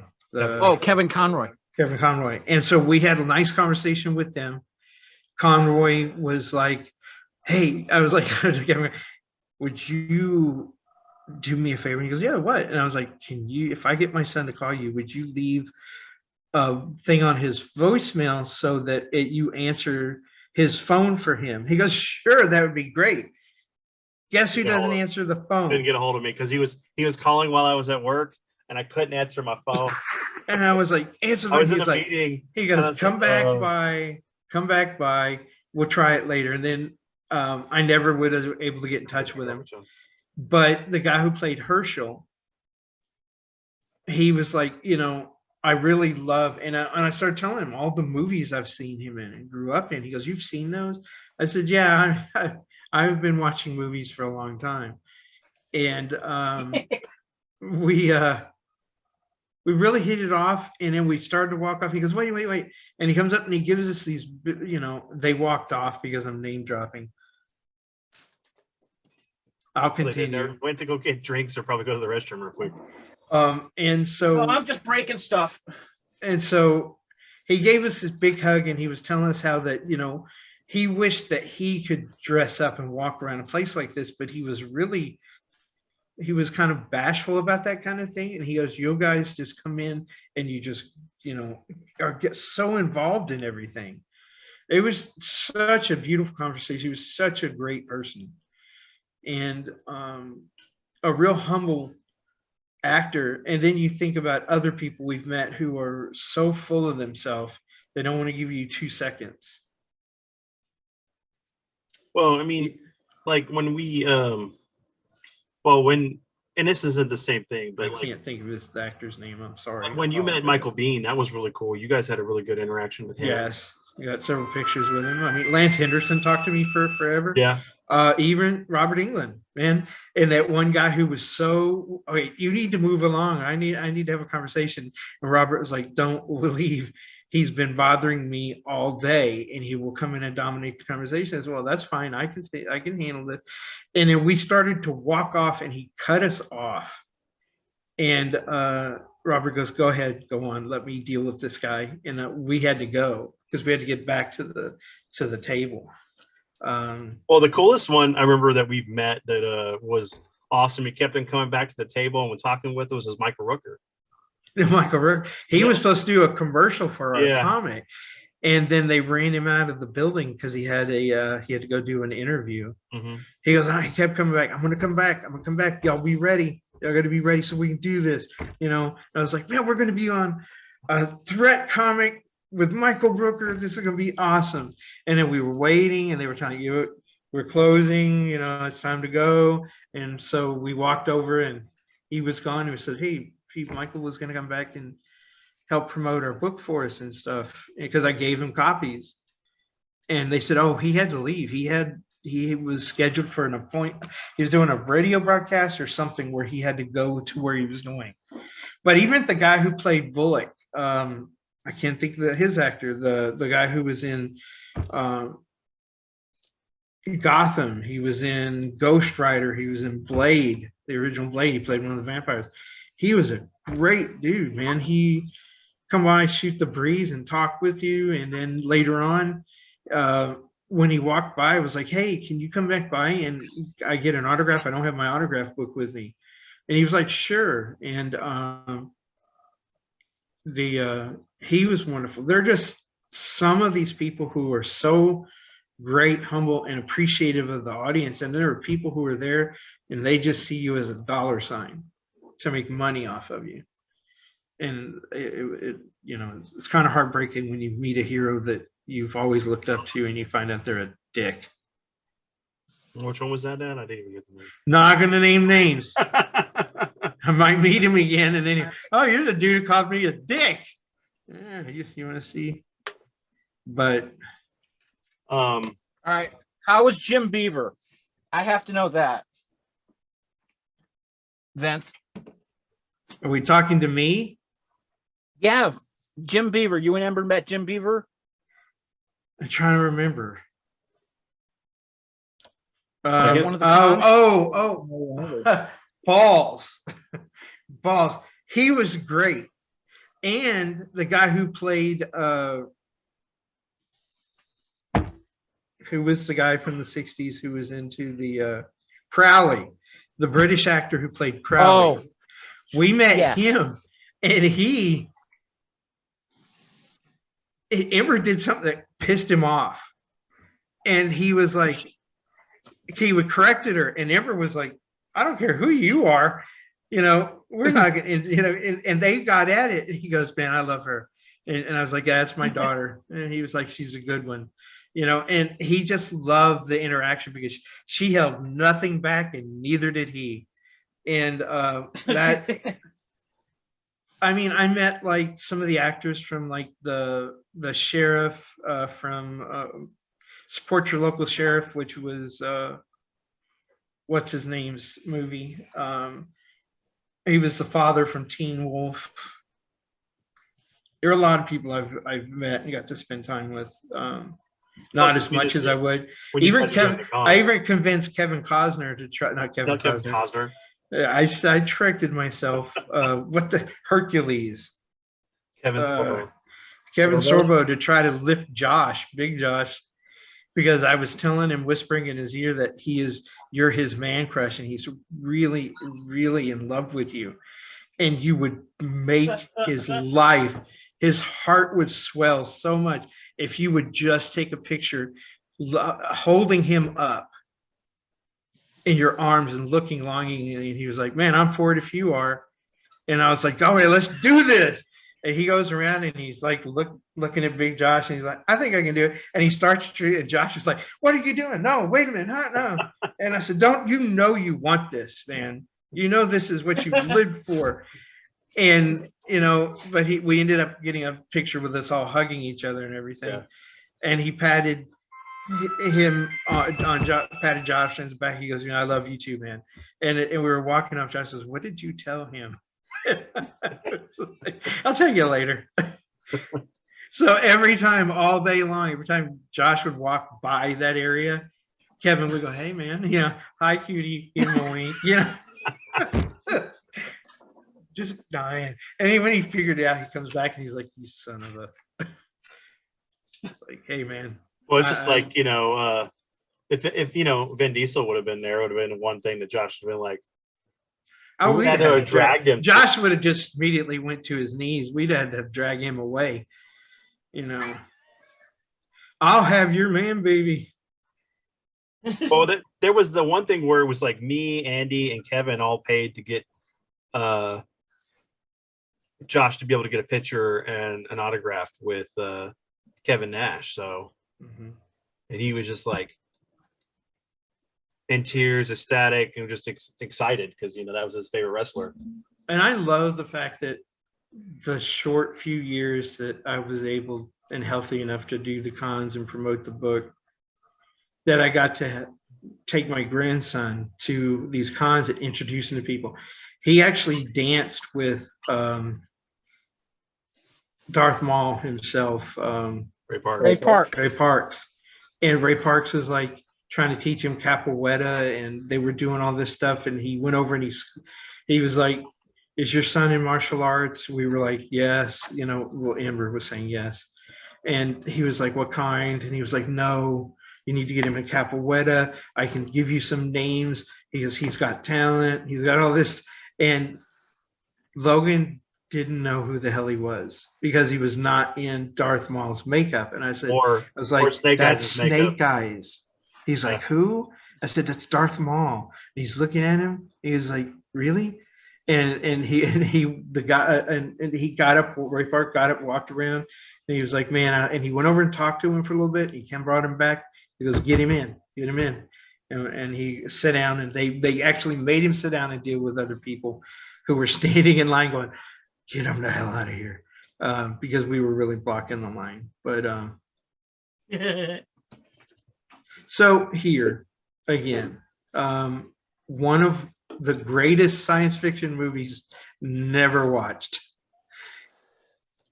If you ever get a chance, My Science Project is fantastic. It was a mainstay in our house.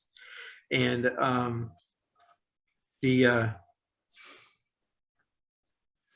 I quoted one line from this movie for years, because I intentionally wore sunglasses inside of buildings just so people would go, why are you wearing sunglasses inside?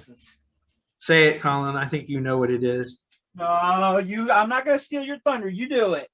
It's because when you're cool, the sun shines on you 24 hours a day. And I use that from this movie. And luckily, nobody else had ever seen the movie, so they didn't know where I was coming up with it. It's always great when you introduce people to this movie. It's like, hey, we're going to watch a movie. Well, I got this one right here. My Science Project. What's it about? It's a sci-fi movie. It's awesome. And they're like, oh my God, this movie's amazing. But here you go. The list of actors in this movie. Which is from The Thing, mm-hmm. The dog handler, and just so many people. Dennis Hopper, the man, my favorite character in the whole movie.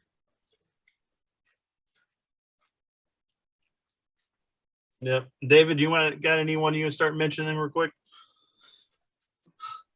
You know, man, my brain is so fried right now off the top of my head. No, I mean, I think I've talked about it before. Like a lot of my B movie viewing didn't come until much, much later in life. And a lot of them were either stuff that y'all introduced me to, or I think the first movie I guess I would consider a B movie that I got introduced to was Return of the Living Dead, right?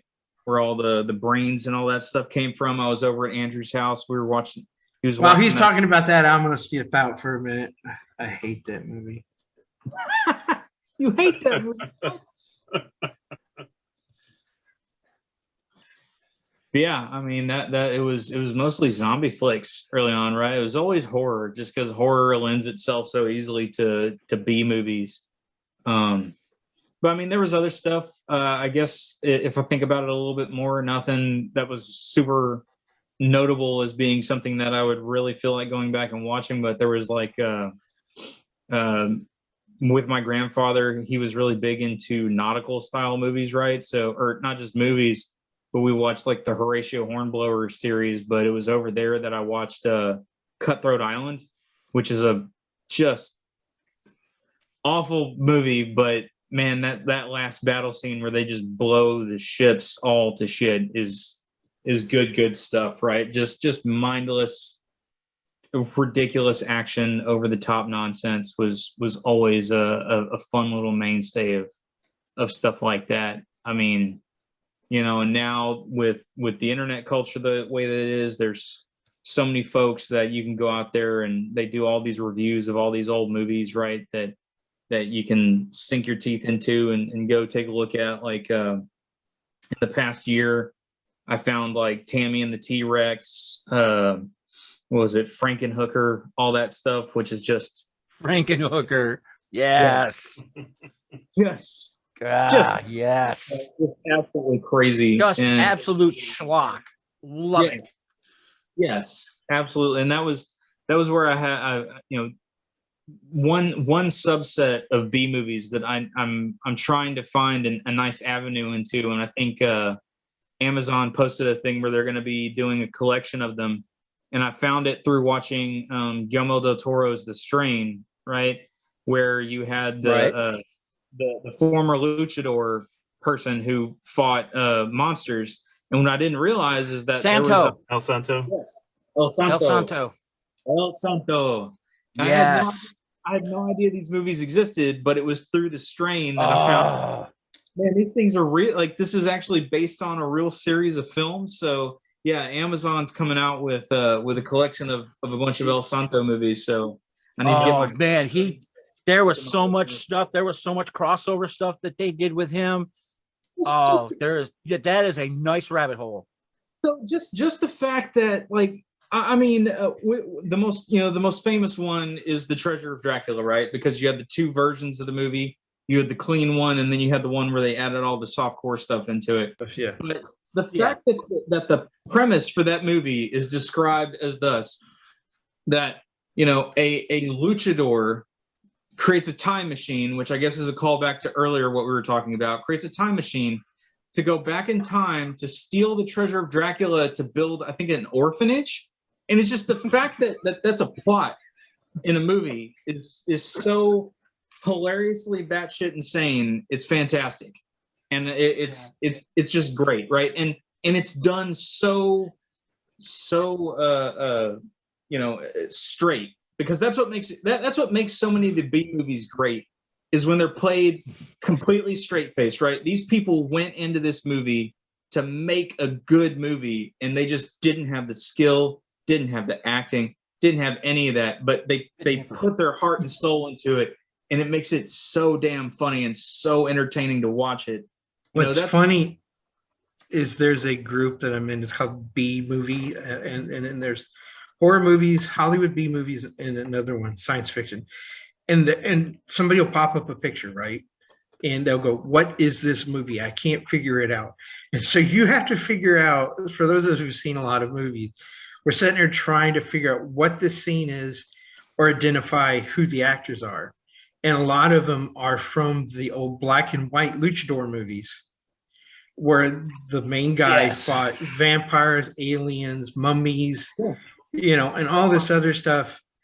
And I was like, and one of them was they get taken into space by aliens and he's fighting on a rocket with these rock kind of looking creatures. And I'm like, why did the luchador get chosen to go? And it was because he's the world's hero, you know? And so I don't know if they're being serious and trying to make something good, or they just really believe in what they're putting forward. So I'm going to bring this back around because I walked out of the room.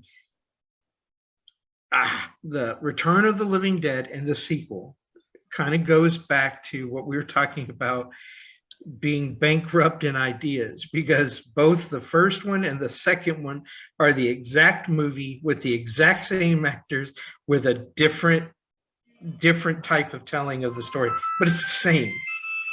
And I loved the movie. I thought they were great. They're very comical and all this other stuff. But it started something in people where they all thought that zombies want brains. And I could not stand that. And if you get into a conversation with somebody who really doesn't know zombies in theater, you remember that zombies at one point were more voodoo. They were, slaves who, and all that kind of stuff. And then it wasn't until our great and glorious leader created Night of the Living Dead that he changed the genre and created a new genre of films. So you're trying to go backwards because they're going, well, when did this happen? Okay. And all of a sudden you're giving them a what do you call a class in movies about the history of zombies. And when you but they all go, but don't they want to eat brains? And I'm like, did I just not explain all this to you for the last 45 minutes? No, they don't want brains. Besides, in America, there aren't enough. There would be too many starving zombies. And we'd have commercials for people about helping to get zombies fed, that there are starving zombies on the street. So, in fairness, how much of it is Return of the Living Dead and how much of it is The Simpsons riffing on Return of the Living Dead? No, it was Return of the Living Dead, first two. Those are the only movies that ever started the brain thing. Simpsons riffed on those. Yeah. So I got to bring up a movie because I was told by a friend, and I got to bring this up. It's a B movie that, of the martial arts variety. I already know what it is. What are you about to do? I'm gonna. Oh, you son! I know where you live, son. Hey, I had to do this. I had to do this for Andrew. You wait till you see what you get for Christmas next year. This movie is so bad. It's so bad that there's a scene where a girl is running off of a roof of a building, and she just like. It's like they slingshot a mannequin. It smacks, and you see the mannequin parts just kind of fly off of the body. Yeah, as it's falling, the body is twisting and contorting in ways that joints don't allow it to happen. This is one of those movies that if you're drunk, you just got to watch it once. It has ridiculous violence. I mean, there's like Ricky punches the stomach out of somebody. He literally gets his like intestines. No. Remember, he gets his wrists cut. So he pulls out his tendons and ties them off to make sure they don't bleed out again. No, he doesn't bleed out. Yeah. This movie tormented me from the day we saw it, and then I made the mistake showing it to somebody else, and he realized just my contempt for this movie, and it gave him power over me. And he'd show up. Okay, Vinny, here's a T-shirt. It'd show up at my house in the middle of the night. 2:00 in the morning. I got to get up and go to work, and the doorbell, and you go, "What is it?" "Hey, Miss Shooter, what's going on? Everything okay?" "Ricky O is the greatest movie ever," and running off into the darkness. Or he would call in the middle of the night and go, "Hey," or call in the night, "Hey, he'd call to talk to me. "Hey, we'd have a conversation a while to just set it up, and then you'd be like, "Oh yeah, it's Andrew. Oh cool, how's he doing? Oh, he wants to talk to you." I hand the phone over, and he would say it, and you would throw the phone. so bad. It was, I mean, there are movies that they get much better the later at night you watch them. Because there are some movies that I've hated that I've watched later during the day that when we watched at 3 o'clock, 4 o'clock in the morning were the greatest movies ever. And you're like, Absolutely. what happened here? Was I, what was going on in my head at this point? And this one was even bad at 4 o'clock in the morning. And I would get up to walk out of the room, and they'd be going, "But come on, come back and watch it. It might get better." And I'd be like, "I don't know how it's going to get any better. Come on." And I'd sit down, and boom, nope, it got worse. Get up to walk away, and they're like, and they threatened to hold me down to finish watching this friggin' movie. This movie is horrible, and it's not even horrible great. All right, Colin. Vinny. Get a picture of your dad's head and put it on the body of this guy in the picture. No, that's not even Ricky O. That's another T-shirt right there. Oh man. Just like he gets, or they're gonna crush him. I mean, that's just. Yes. Oh, there you go, right there. Put. Okay, so I have to think that this all started because David and Gus called and said, "Hey, we got a movie to watch this weekend. We want to come over and watch this." Come over. We're all sitting down. I don't remember what we were having for dinner that night. And we started watching it, and Dad just was like, "No, this is worse. Why are we watching this?" They used to go into what was the video rental at the time, Blockbuster, and go, "Which one do you think will piss Mr. Shooter off?" Oh, here we go. This one looks really. And they'd go ask him, "How bad is this?" "Oh, that's really bad. You don't want to rent it." "Oh, yes, we do. This Shooter, we got a really good film we want you to watch." Because I was always getting them to watch film. So see, they were just staring. That's all it was. Oh man. But I'm sorry. I had to go on that tangent. Andrew, you're welcome, sir. I did it for you. And then that's the new Rickroll right there.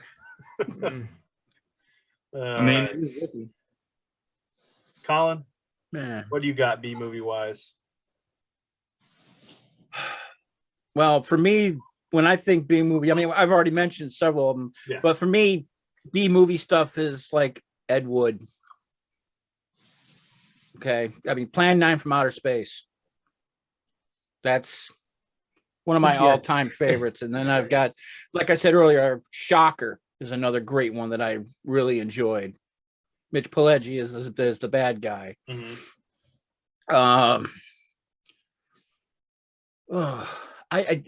I don't know. I know there was so much that we used to, like Vince was saying, when we were up at 3 a.m. watching these just god awful movies, and we were just enthralled by them, and then we'd go back and figure out why, But there was just and then if we were really bored, we were doing Mystery Science Theater 3000 years before that was ever a thing. Yeah, we were doing that like 10 years before that. Okay, this is too bad, but we can make it better. And we turn it down, and we start doing the dubs for it. We do our own dialogue, and yeah. Well, then there was like the times that we would watch, and there is an episode we're gonna do on this definitely, but like the USA Up All Night or the Friday night. Yes. And stuff, and like how we would watch, the Dynaman 5 episodes that got released with the bad dub. It was hilarious with the frog. I got to tell you, Jekyll and Hyde together again. There was a man, that was a great movie, and I saw that in the theater. That was fantastic. But wait, am I going to tell them this? So I remember one year we had a heat wave that came through Houston, and it was horrible. ACs wouldn't even keep up. It was 90 degrees at night, in the middle of the night. So you'd be sitting there with every window open and every fan trying to cool off. And so there used to be a channel that did on Saturday nights after 10 o'clock or 12 o'clock after the whatever last movie, they do 3 horror movies in a row. Sometimes it would be like all monsters, like the Gila monster, the leeches, the Channel 39. Spider attacks the world, Spider versus the world. And I remember I was sitting in my room and I had my little lamp on. I had my room had the bed was built into the wall, and then the window, and on the other side was where the dresser and everything was. So I was sitting there and had a little TV at the foot of my bed, and I was watching it because my dad hated scary stuff. He turned that spook stuff off, so we always had to wait till he went to sleep, and then it was fair game. And unfortunately, the cable box was in the living room, so you could not sneak in there and watch it. We had to watch what was on the regular channels in the other parts of the house. So I was watching that, and I remember looking through my window, and my neighbor and his wife are walking around in their underwear, bra, and stuff, and I'm like, and all of a sudden they start hugging and kissing, and the windows are all open, and I'm like, trying to watch this movie, and then he pops her top off, and it's like, and I'm like, and I look back at the TV, and it's like the monster was dead. Now it's back alive. What the hell? What did I miss? And I was like, oh, the hell, I've seen this movie 100 times. And I watched, right? And I was like, and then he was like, one day I was cutting through to go to the store, and he's like, hey, do you like horror movies? And I was like, yeah, because I could hear the TV through your windows sometimes on the weekend. He was, man, we love horror movies. Why don't you come over here and watch some of them with us? And I always remember we're sitting there and they barbecue, and my brothers would be over and we'd be over there. And I remember one day he leans over and he goes, are you watching me and my wife? And I was like, what?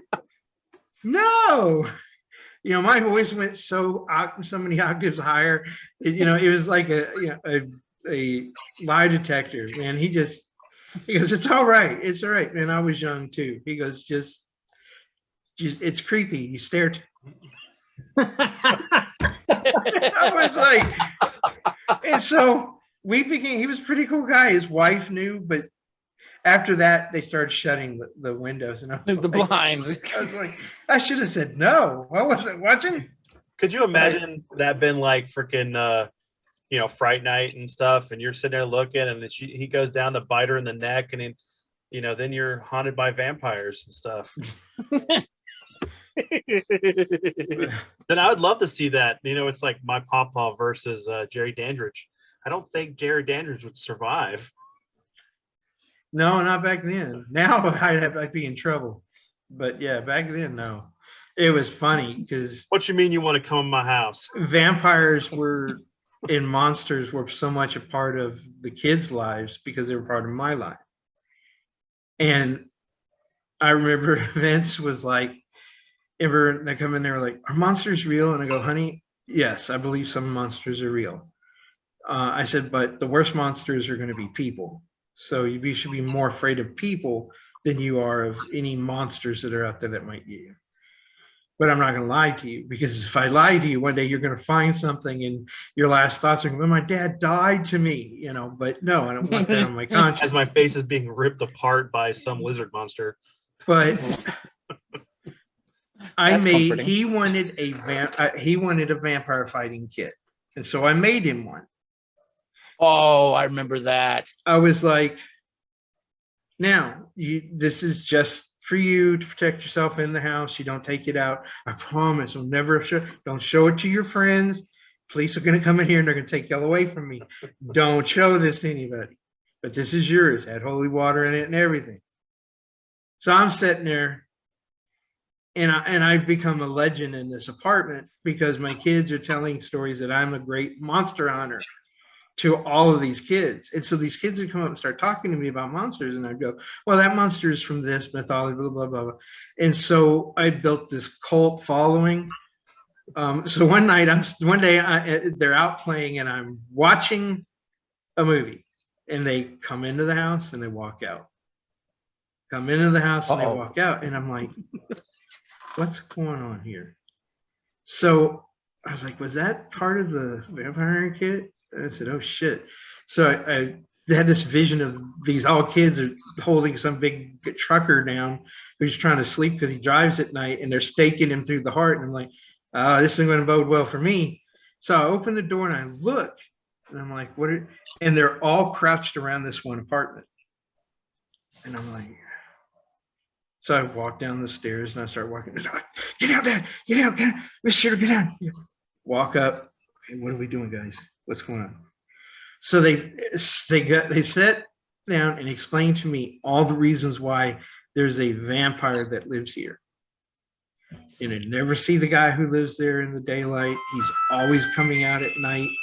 I said, yeah, because he works nights. But that's it, Dad. If he's working nights, it's because he's a vampire and he can't come out in the daylight. And they're just all these perfectly rational reasons why we should break into this apartment and stake this poor schmuck in his house. And I'm like, okay, guys, let's all go back to the apartment so we can have a conversation. And Vince, the great delegator, he's all right, guys, we're going to go strategize with my dad. Y'all stay here and you keep an eye on him. And if he leaves or he gets up or he does something, you come get us. So I'm like, we're back in the apartment. We're all gathered around the couch. And I'm like, guys, I don't believe there are any vampires. But I said, I don't know if they really exist, but I don't believe they're living in Texas. And I don't believe that they drive a delivery truck in the middle of the night. Y'all are going to kill somebody. Y'all need to stop. And I was looking at this mass of young people that were just so dejected because, like, I had just said something that, like, their greatest belief was not real. And I remember they went out and then everybody broke up and he came in and goes, oh, I'm mad at you. You know, my friends don't want to be my friends anymore. I said, I'm sorry if I don't want you to go out and commit mass murder because you think everybody's a vampire. And he stormed off into the room and he comes back and he goes, here's your vampire killing kit. I said, you might want to keep that because there might be a vampire one day and you might need that. And he just was like, and he goes off into the back room. And some of his friends would not talk to me anymore after that for a while. And then I'd take him to a video game place or we'd go out to eat with everybody, and they go, oh, all of a sudden they were happy with me again. But yes, that is the time that I stopped my child and a group of other children from killing somebody that they truly, truly believed was a vampire. I was like, I gotta start monitoring what we watch. Because Emmer didn't want to watch anything because she was afraid of the Twilight Zone soundtrack. I mean, I would go to sleep, they would go to bed, and I'd go in the living room to watch Twilight Zone before I'd get started on my schoolwork. Get my little 30-minute downtime. And the minute it would come on, that dee-dee-dee-dee-dee-dee-dee, she would freak. And I'd not get to the remote in time to turn it down because usually I was pretty quick at it and could get it down. And I'd spend the whole episode in there, calming her down and getting her to go back to sleep. And man, God forbid if Tales from the Dark Side came on, because she hated that. So I want to make the music sound for that show, but I might get copyrighted. Yeah. You can play a little bit of anything, but it has to be a certain amount of time that you can do 15 seconds or less. Yeah. And we're also talking about an episode with cultural references, so I think it'll pass. Yeah.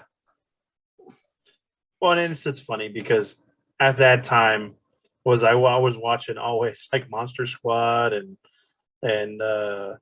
Fright Night 1 and movies that a child should not be watching, but he was.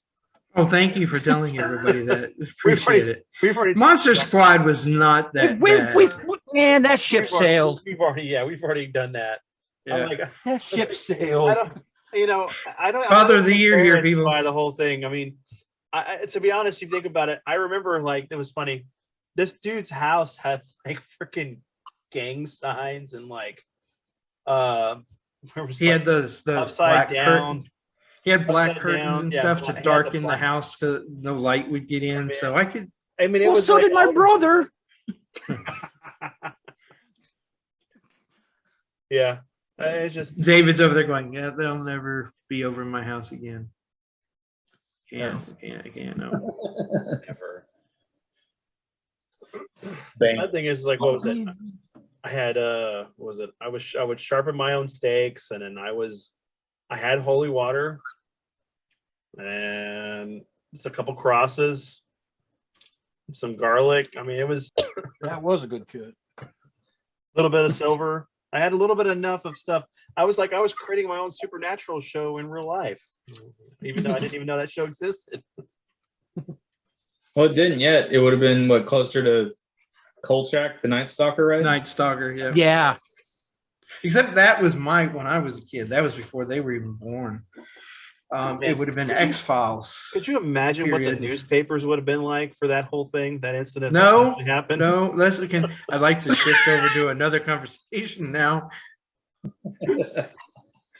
Oh my gosh.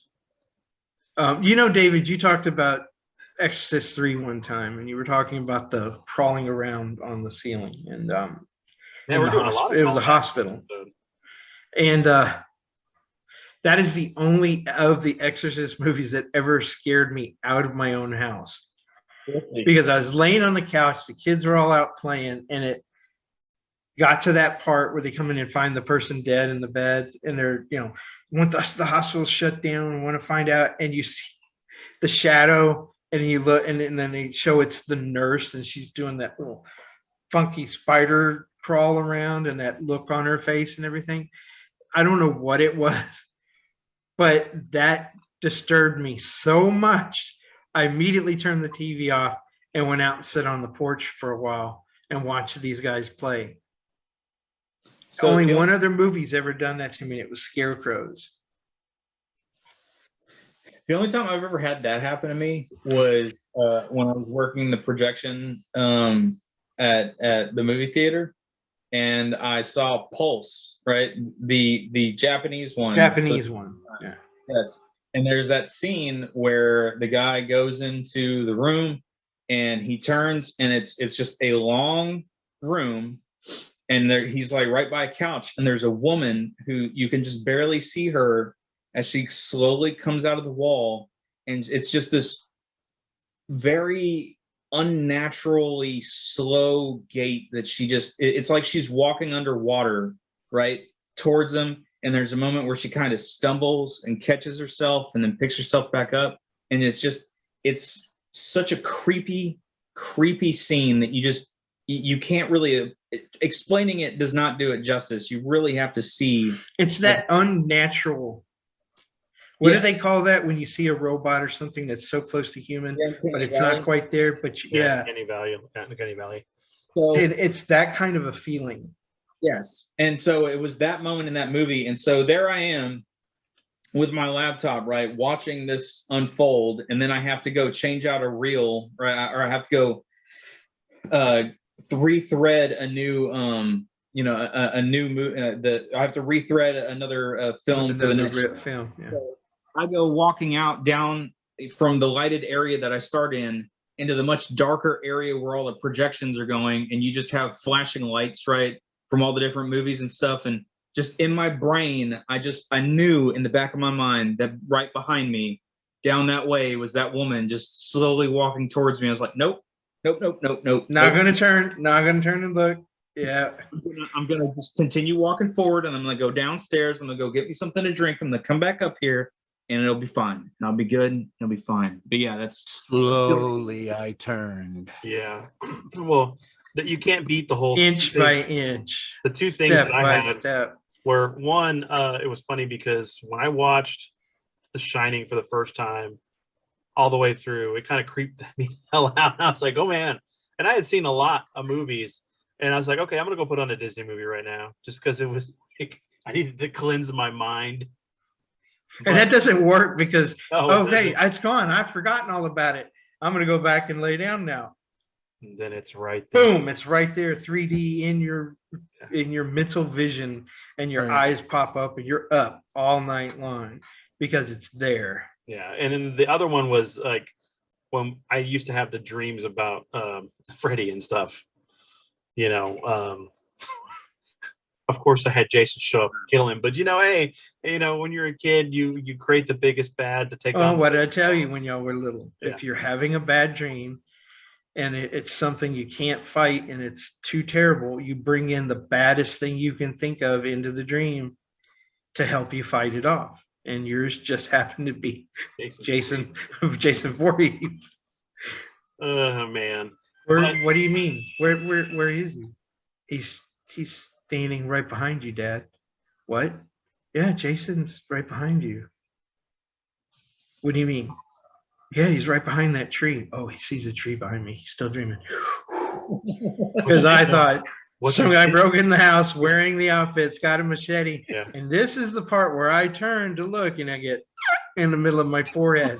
Yeah. But if he hadn't said tree, I would have just been staring all night long. I'm not turning. No. And see, what you didn't know was that the apartment was slowly turning into a forest. Oh, don't even go there because we had a lot of problems with that apartment. I know. That's a whole other. Well, we're gonna get to that in Halloween. There's a lot of ghosts. They're gonna come. But I can remember one time I was in high school at Dobie, and I had just watched them about the giant ants for about the 100th time the night before. I love that movie.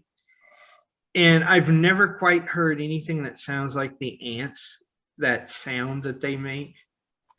And so I had left something, got out of class to go to my locker to get it, and teacher let me. So I went upstairs to my locker, and I come downstairs, and I'm walking along the side by the activity center, and I hear it. I actually literally hear the ant sound from that movie. And I'm like, what in the world? And in the shadow of the wall, on the other wall, it looks like something with an antenna is walking down the hall.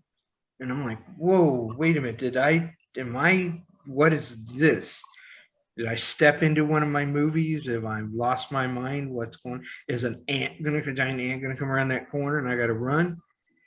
And so curiosity makes you go look for stupid stuff. So I was like, let's see what this is, and walk around the cafeteria to that other hall.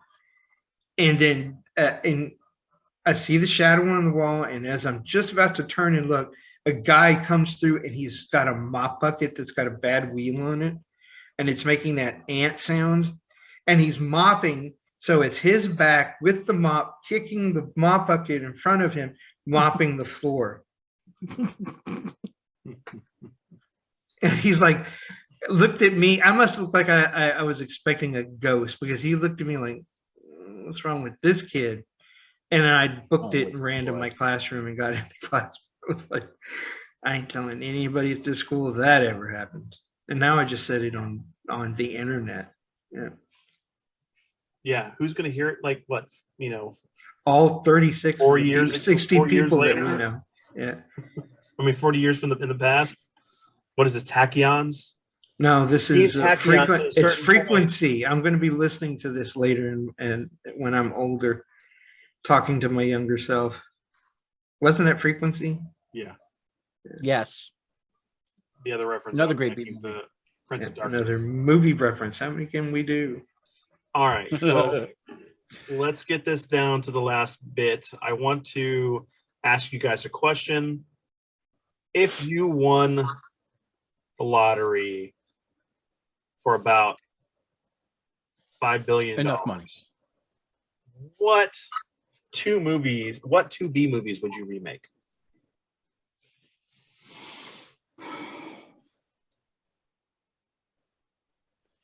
They Live and probably Plan 9 from Outer Space. Already had like 4 different remakes. What, Plan 9? Yeah.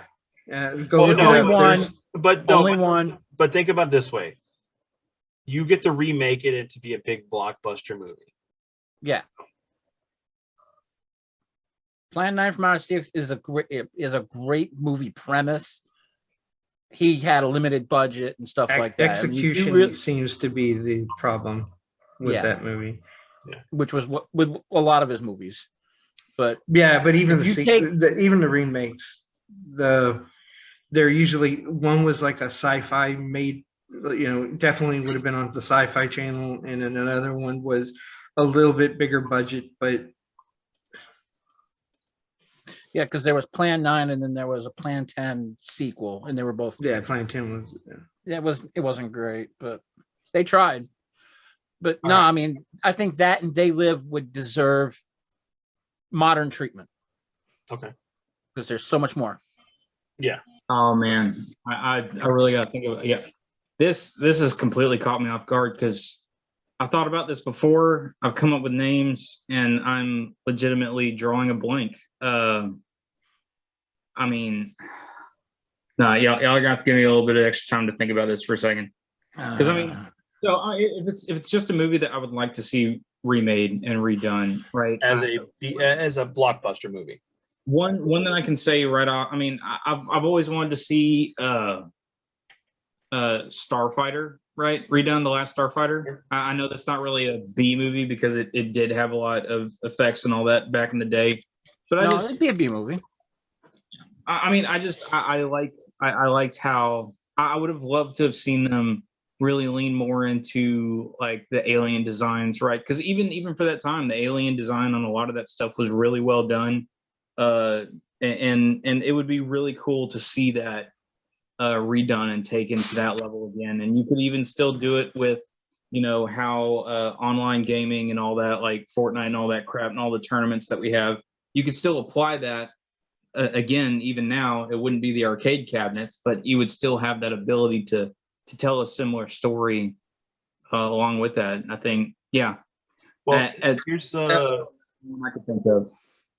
I was going to say, if you haven't read it, Ernest Cline's Armada book is very close to a modern telling of the last Starfighter would be. Yeah, I haven't read that, but I've heard of it. Yeah, I think it's better than Ready Player One, honestly, and 2. All right, Vince, your 2 movies.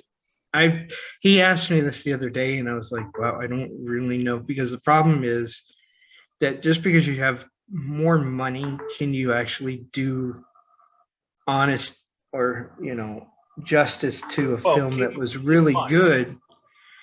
But there was a movie called The Naked Jungle with Charlton Heston, which was about the army ants sweeping across Africa in a plantation, a sugarcane plantation, which for the time it was made was really good. And I just think about when you look at what was done in Indiana Jones in the Crystal Skull or whatever that movie was called. Crystal Skull.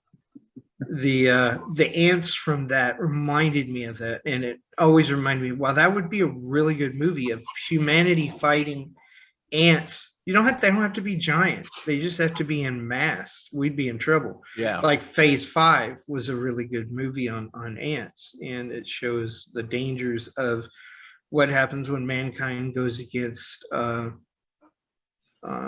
something that can outbreed us, is more of a collective and can outsmart us. We'd be in trouble. Another movie would probably be Damnation Alley, which was a movie that had so much potential, but was executed so poorly because they didn't put a budget behind it. And then in the end, they couldn't figure out a way to give you a conclusion. So they just have this earthly upheaval where the earth reflips itself and everything looks beautiful again. The ocean, what was on the bottom of the oceans rise, what was once on the bottom of the oceans that we've been dealing with now go back underwater. And all these forests that have been underwater for 50 to 100 years are now, well, it's not that long, 50 years, are now beautiful, luscious forests again. I was like, and like cities and towns were washed clean and beautiful. And I was like, No, that's not what happened. I think those two movies, the principle behind them, what they were trying to put forth, would be done well if it had a much higher budget, and a few little bitty rewrites to it. David, come on, man. David already did his too. It's Europe. It's Europe. He said, "Hold on, you need to really think about this." And then, Oh, but then he said something else. I thought somebody was. I threw off Starfighter, right? Because yeah, I he always does wanted Starfire, but he didn't think of the other one. Man, oh man, oh man. What else Actually, if he just took the budget for 2 movies and put it into the last Starfighter movie, that'd be a Make it a into a serious trilogy. budget. Yeah, it needed to be. Yeah. It needed a more than just a single film, and I think that's what their intention was all along. I mean, but So it worked. I think that's a solid choice for him. That movie works very well. I mean, obviously they set up for the sequel with the main villain escaping off the mothership before it gets completely wiped out and all that good stuff. So they were definitely looking to do something else. But you Wasn't know, Galaxy Quest a sequel? Sorry. in the same vein, and I know that they're doing a new one, right? And I'm hoping it's going to be good. But I don't know if I'm just in a kind of pulp mindset. But you know, Rocketeer is another one that Yes. and I would love to see that get another. I mean, you know, Rocketeer. I'm afraid of it though. I'm afraid of what Disney's going to do to it. I'll go for a deeper cut, and I'll go with the Phantom, right? The Phantom that lives, right? There we go. So Rocketeer, they're already redoing. We're gonna see what they're gonna go with it. So hey, let's go with the Phantom, but not with the purple jumpsuit. How about the redo of his costume where it's more of like all painted on that he's running around in some of the more. So he's butt naked, running around with A loincloth. Yeah. yeah, and a loincloth. Yeah, that's what I want to see. Yeah. Did that dude just run over the top of my car and just jump hanging down? What the hell? All right, so- Did you see that man's king? Tell your What's wife, that? get back in the car. It looked like some kind of big turtle in a trench coat. Don't look, Ethel. Don't look, Ethel. Too late. She already got a free shot. All right, so to round this out, the one movie that I would want to put a big budget and make it into a big movie would be The Guyver, and follow the original manga. You know, high school student stumbles upon a unique device that provides him with armor, and him dealing with a corporation that creates monsters that are linked to the creation of mankind. You know, I'm going to do a twist on that. You know what would be really fun is there were a lot of movies that had a lot of potential, but they ran out of money before they were finished. Mhm. So we never got to see the full vision of the director or the writer. So one more question, just that. What movie, real quick, off the top of your head, would you go back in time and hand the money to them so they could finish the movie? Oh. I don't know. I mean, the only movie that really jumps to mind immediately that they got kind of knocked off early was what, Superman 2, right? Donner got pulled off the end of that and changed it Yeah, up. but they had plenty of money. They had enough money to do whatever they wanted. That's why they refilmed it. I was thinking more like He-Man. Yeah. He-Man ran out of money. We didn't get to see the ending that was originally written and intended. Aliens Universe. ran out of money. They didn't get to show Lambert's death. They didn't get to show everything that was intended to happen at the end of that movie. I mean, Alien. Ridley Scott, they told him, you're done. What you got is what you got. Figure out how to make a movie out of it. That's kind of where I was going. Well, I mean, in some movies, right, them running out of money gave us some of the most classic moments ever, like the end of Monty Python and the Search for the Holy Grail. Yes. Yeah. They just ran out of money. So like, all right, everybody, cops, they're just getting arrested. They're just bringing the cops and coming to arrest it. Okay, so if no one's going to mention it, History of the World Part 2, The Search for More Money. Yeah. No. We still got that. No. Look, they're know, making a TV series of that. I know they are. I know, but it's just like, how long have we waited for it? But you know what? Buckaroo Banzai needs a sequel. Well, I'm Actually, telling you, that we'll would never be- see Jews in space. That's why that would be my second movie to be remade. Buckaroo Banzai. Be Buckaroo Banzai. Yeah. So that way we could have, because I mean, we have superheroes and we have these other adventures. It's like he's the perfect character with his ensemble of cast of characters with him, and they could do these different stories. Bubba Hotep 2 never got made yeah. because they didn't have the money. Could remake Ice Pirates. Yeah, but he's dead. No, you just put in Ryan Reynolds. Oh, yeah, that would work. I think that would work. Yeah. Just as long as nobody gives them any more money to make another Tank Girl movie, I'll be happy. I mean, if we can, remake Starship Troopers and make it more like Heinlein's. They had 4 shots at it. I don't think they're gonna get. It's not gotten any better, and they've been throwing money at it for a while. The closest we got was Aliens, but I know David's going to go into his little thing here real quick. No, I'm perfectly fine with the Starship Troopers movie we got, because the Heinlein book, like maybe I just went into that book with the wrong mindset, because I saw the movie, I went into the book. The book starts off amazing where they're attacking one of the bug hives, and you find out that they're actually all in this jacked out It's the armor, firing nukes and stuff. Armor. And then after that first chapter, it just turns into it's just boot camp, the book. And it's like, and then it gets right to the end, and they're like, all right, now we're gonna go fight the bugs. And then the book ended. I'm like, okay, now if you read the book, what was the thing at the end of the book? Oh man, it's been so long. They were going out to go, because they weren't just random bugs, they were actually arachnids, they were spiders. They were intelligent spiders that used lasers and could fly, built ships and everything. Right. Yeah. But no, that's not what I meant. It was the whole thing about the fascist thing and that stuff. His father and him, the Rico character, were always at odds. His father didn't die like in the movie. Yeah. And at the very end of the book, his father has joined up because Earth is really in dire straits. Right. And so he ends up being under his son, Rico, to go fight as an infantryman. But the whole thing, the book was about how we've separated in society. All the men were the ground fighters. They were the drop ship, the guys in the drop armor and stuff like that.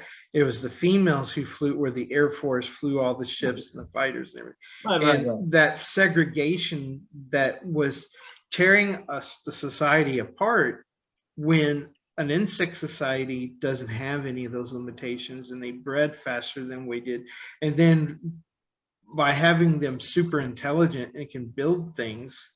Now, luckily, there were other alien species in the book who were also involved in the war or who were supplying things. So I wanted to see, I think they could have done better by expanding it to something more than just what we got, which was the MTV version. Like Tombstone is the MTV version of Wyatt Earp's life, which I love.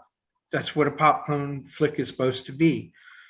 But I always thought that it deserved more. Well, okay, I've said before, and I've said this about Tombstone, is the fact that the movie, if you watch it, plays up on the whole thing of what Western society was back then. You think about it, the legends. It wasn't the fact that these are real gunfighters. It was the legends that carried them, that made them legendary. So the movie is kind of like a play on that whole thing, because they're bigger than life. Yeah.